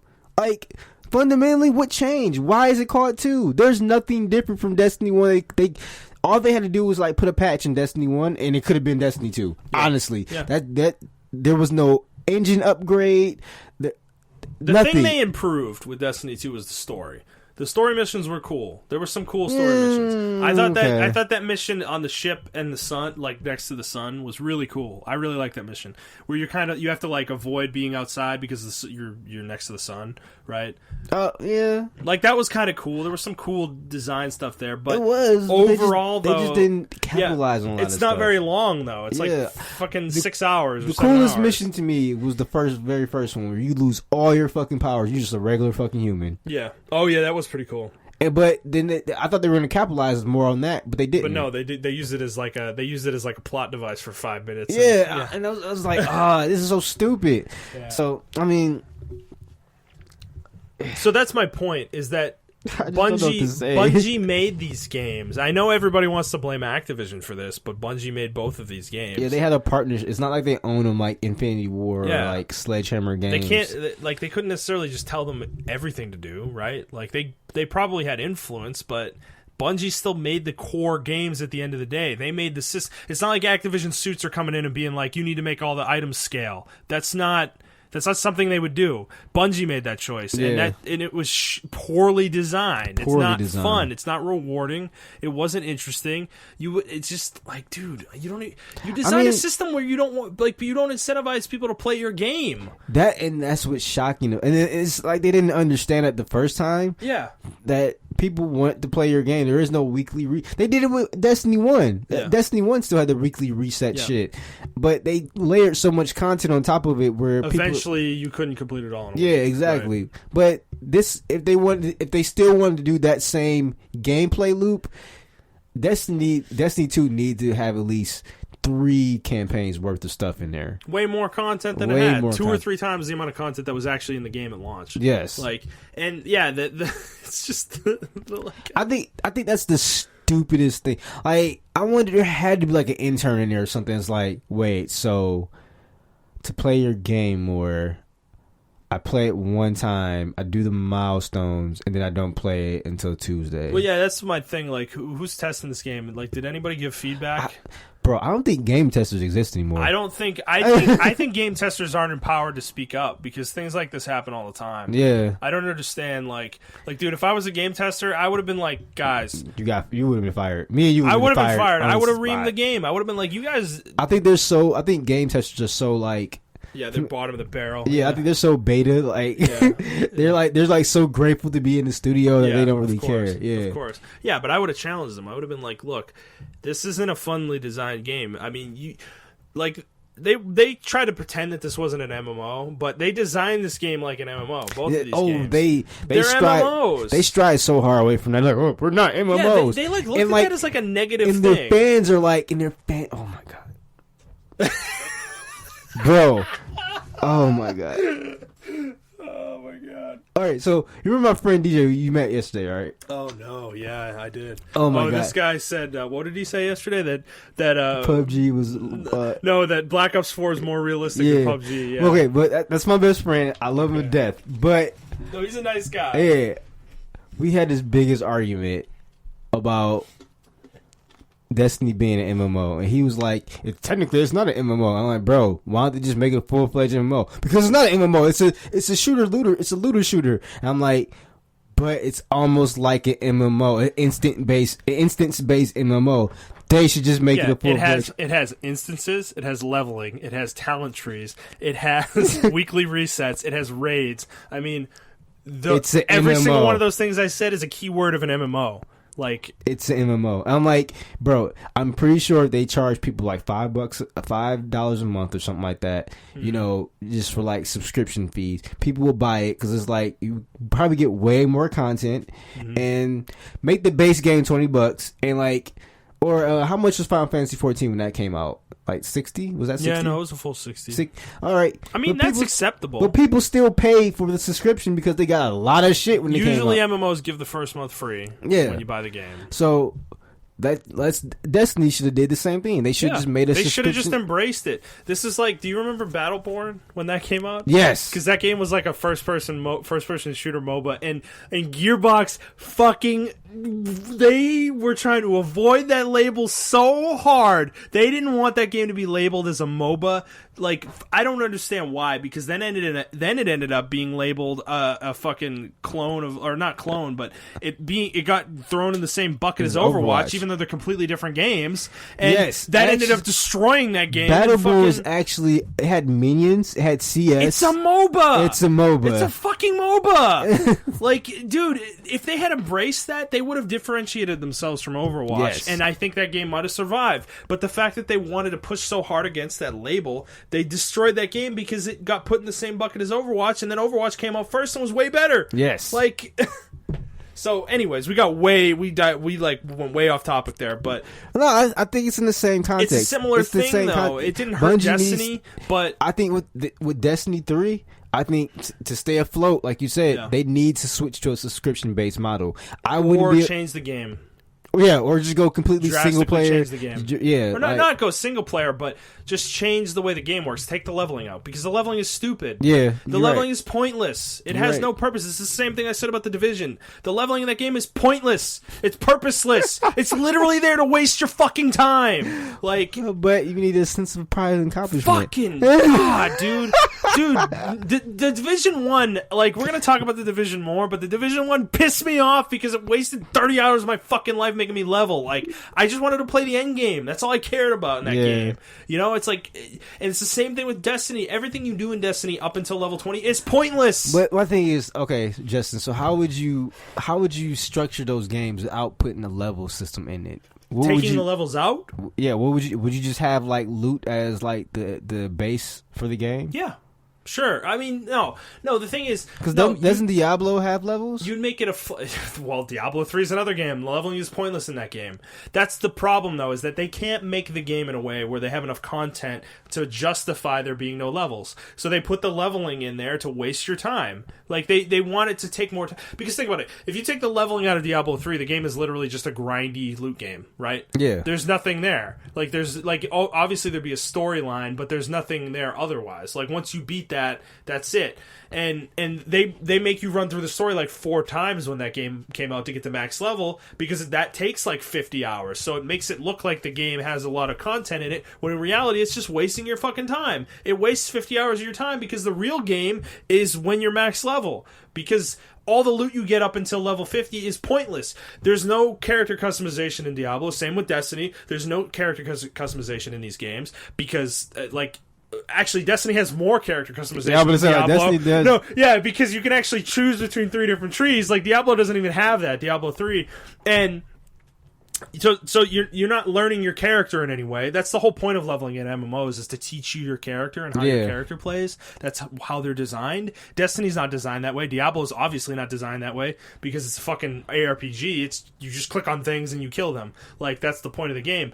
But so you're not getting anything out of the leveling experience. All the items you get are completely fucking worthless at max level because their game scales too hard. You know, like, there's no linear scaling, so it's exponential scaling. leveling, which means at max level, your level 59 item is fucking useless because the level 60 item has 100,000 more damage on it. You know, that's how they design these fucking games. So that means your leveling experience is completely fucking worthless, and as I said, is a waste of time. So I don't know how you design the game without the leveling, but maybe you just make it a campaign where you play the campaign for 10 hours, and then after you're done with the campaign, you unlock the loot part of it, you know? I don't know. Do something like that. Yeah, I mean... Or you take the loot out entirely, and you just make it an adventure shooter, where there is no loot, and you're just experiencing shit with your friends. You know, it's all content. You know, it's all just like every instance is its own thing. Yeah, and the point of the game is to experience the content. I don't know. You do something like that. I mean, I don't know if that would appeal to people. They but can implement the leveling system. It just has to be done better. That's what I'm saying. If you're gonna do it, you need to do it right. Yeah, like you need to make it. You need to make gaining a level in an RPG is supposed to be a momentous event. Yes. Is it a momentous event in Destiny when you get a level? No. Your hit points go up, your damage goes up, but everything else still scales with you. And you get a stupid skill point that you're gonna put in the place you know you're gonna put it. Yeah, like you're not thinking about it. There's no thought. The thing with Destiny is it needs depth. Yeah, that's what it's missing is depth. That's exactly what it's missing. When I played Destiny 1, and I was trying to teach, like, because a lot of my friends, they didn't at the time. They didn't really play MMOs. Okay, they didn't really play MMOs, and when we played it, I was trying to treat it like an MMO myself until I realized that it's not. But I was like, oh, okay, the Titans must be going to be like the tanky guys. So I gotta, you know, I was like, make sure, you know, my friend David at the time was playing. He's playing with Titan. I'm like, make sure you kind of build your stats around being tanky. Because that's what I thought it was going. And I'm like, oh, well, you were the hunter. I was playing the warlock. So I'm like, I'm probably going to be like the mage heal guy, even though I didn't want to be that. Yeah. But I'm like, I'm probably going to be the mage heal guy. So I will start focusing around that. And I started to build... the levels got higher and higher. I'm like, this is not where I thought it was going to be. No, everybody kills everything in the same time frame. Yeah.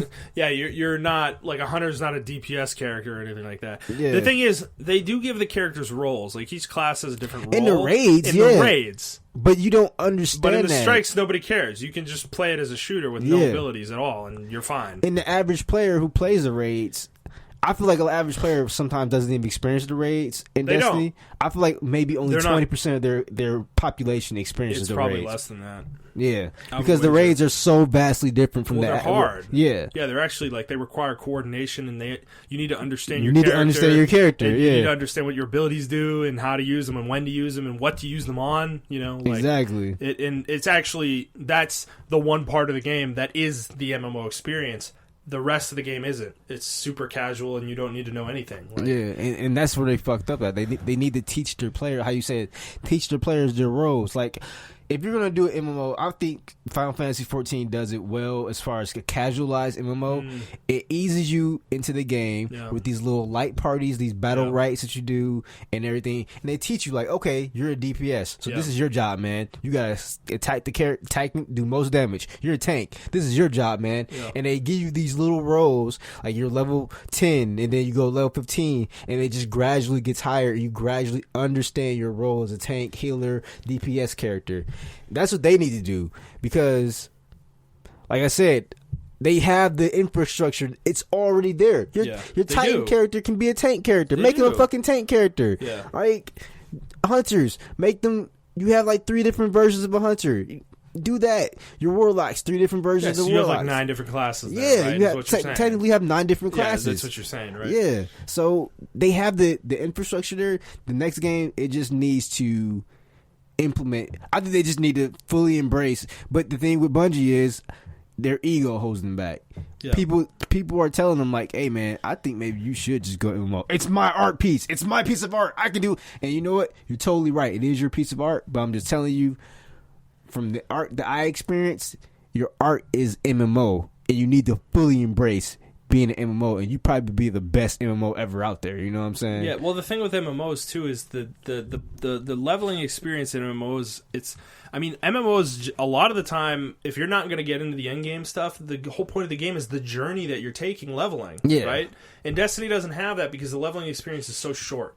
You're level 20 in less than 10 hours. you know. And the thing is, the content in that game too is so samey. They don't differentiate things in any way. Like, the environments are different, sure, but you're fighting like the same enemies that do the same things. Yeah. Like the Hive, you fight the Hive like fucking 100 million times. Why are we still fighting the same fucking factions in this game? And then they make this DLC faction that I think was from the Taken King, the Taken or whatever the fuck they're called. Oh, the reskins. It's just a reskin of the other fucking races. What the fuck, guys? Come on, just put a little more effort into it. Yeah, you know, man. if you're gonna make a new race, like, make a new fucking race. You know, like, and fighting the Cabal the whole fucking game with their stupid shields or whatever.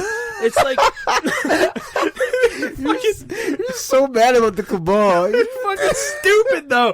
It's just like the combat's not differentiated between the factions that much. Exactly. Literally, the only thing I remember about the Cabal is the difference with them is that they have a shield. Yeah. Like, okay, I'm still trying to shoot them in the head. Like, it's not changing anything. Like, fighting the Hive versus, okay, you got the stupid fucking wizards that fly around. Oh, big fucking deal. And I shoot them until they pop and fall to the ground. You know, it's like, they're not mechanics that make you play differently. Like, an MMO actually has enemies that do different things. Like, good MMOs have enemies that do different things that make you play differently. Yeah. That make you have to think around the way they act. Destiny's not like that 99% of the time outside of the raids. Outside of the raids, like, the raids are very fun. So they have to fix that. And that's part of the leveling experience. Like, that... They should make you do level 10 raids. Yeah, that should be a thing. To teach the player, like, you know, this is what you expect when you get to the end game. And bad itemization is a thing in MMOs that drives me crazy. And 99% of MMOs do this, and it drives me nuts. Where they don't scale their items. They scale their items exponentially. Where you start at level 1 and your item has 1 strength on it. And then at level 50, your item has 150 strength on it, or 200 fucking strength on it. You know, and you're in the thousands in these fucking numbers, and the game gets out of control and it's scaling. Whereas, to me, better RPG mechanics are, for MMOs in particular, is you want linear. Like, linear item curves are way better for the game because it doesn't nullify everything you've done when you get to higher levels. Mm-hmm. You can use, like, say, in Destiny, for instance, you're level 20. And you have a level 18 piece of gear on. You can use that at level 20. It's a viable piece of gear because the scaling isn't that crazy, right? Like, say the level 18 item has 20 strength on it, and then the level 20 item has 24 strength on it. It's not that big of a difference. Yeah. You know, it matters, yeah. Like, the person with all level 20 gear is going to be better than the person, like, of the same skill level. However, if you're good enough, if at level 18 you could overcome that gear difference, you know, and be good enough to beat content you shouldn't necessarily be able to beat, or you're not itemized to beat. That's what a linear curve gives you. When you do it exponentially, you have to be in 20. You have to be in level 20 gear. There's no other option. And then when you release an expansion, guess what? Everything you did before that expansion came out, fucking useless now. Because the first level you gain, everything's way better than anything you ever got. And if you're going to have an adventure field, like, that's another complaint. This is probably my last complaint. But if you're going to have an adventure field and stuff like that, make it to where my levels do matter for the enemies.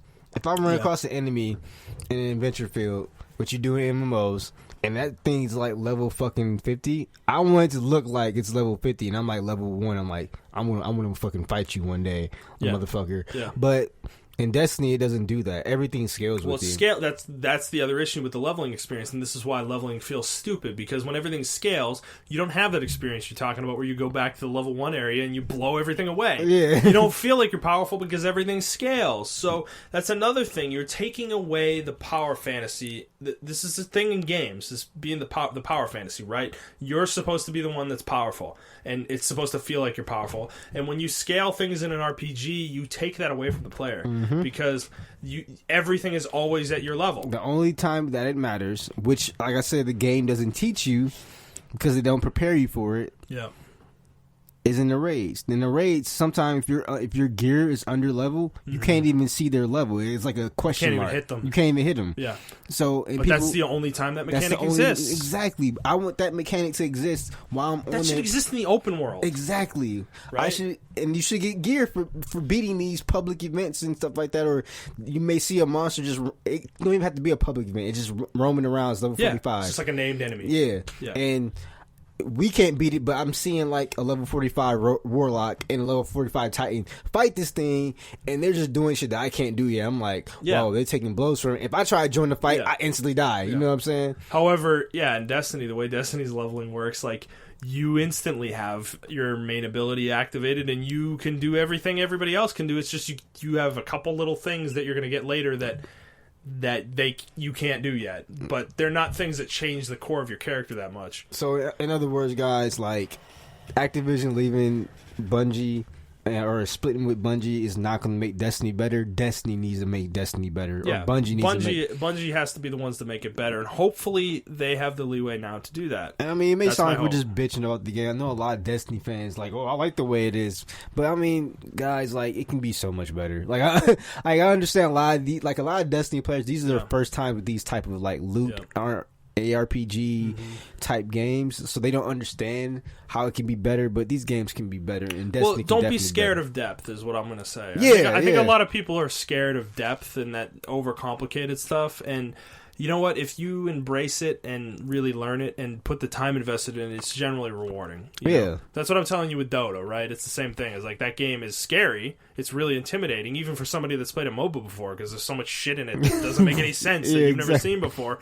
But if you put the time in, trust me, it's worth it. It's just you have to be willing to put the time in. That's the same thing I'm going to say about Destiny. Don't balk at Bungie trying to put depth in the game, because I think you're going to get a better game if you allow them to do that stuff. That's my opinion. And if they even want to do that. I know. That's the thing. They have to want to do that. Because they are pretty cocky. They are. I think they think their game is much better than it is. Yeah. That's a bad mentality to have. I mean, obviously you want to have that public face that you think your game is great, but it didn't help that when the game first launched, everyone praised the fuck out of it. It's true. Which, that's a different conversation, though. Yep. Media and everything, the way we talk about games and how critical we are of them. But you got any other things to say on this topic? Nope. I hope you guys play video games. Don't be scared to play different video games, man. Yeah, man. Yeah, give things a try. You know, as I said, don't be scared of death. I think that was the main underlying theme of this podcast, this particular podcast, was with me and like Dota and stuff like that, how intimidating it was. Like, even though a game may seem intimidating, give it a chance. I understand some people are like, I don't want to think that hard. Well, okay, cool, but fair enough. Then maybe it's not for you. Yeah, maybe. Like, I agree. Sometimes I think for some people, that's why some people don't play games at all. Because they don't want to have to interact. They just want to sit by and watch. Yeah, you know? And that's totally understandable. That's fine. Then maybe it's not for you. And you know what? I'm not going to I don't want to force people. If you're not into the depth, then you're not. You know.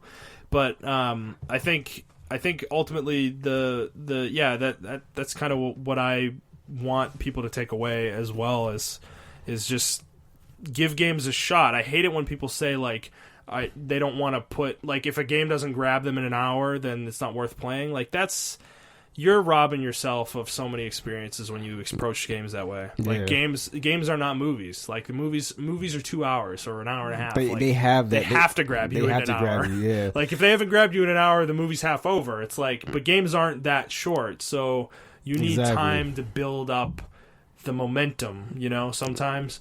This is especially true with JRPGs, but I get tired. I was listening to a podcast, actually, where somebody was saying that they hate it when games layer mechanics beyond 2 hours onto a game, and I'm like, but dude, you must hate every JRPG imaginable then. They probably do. And this person loves JRPGs, or says they love JRPGs, and I'm like, they must hate it Persona 5. Dude, like how do you play JRPGs? Because every JRPG is like that. Like, they always layer mechanics beyond way deep in the game, you know?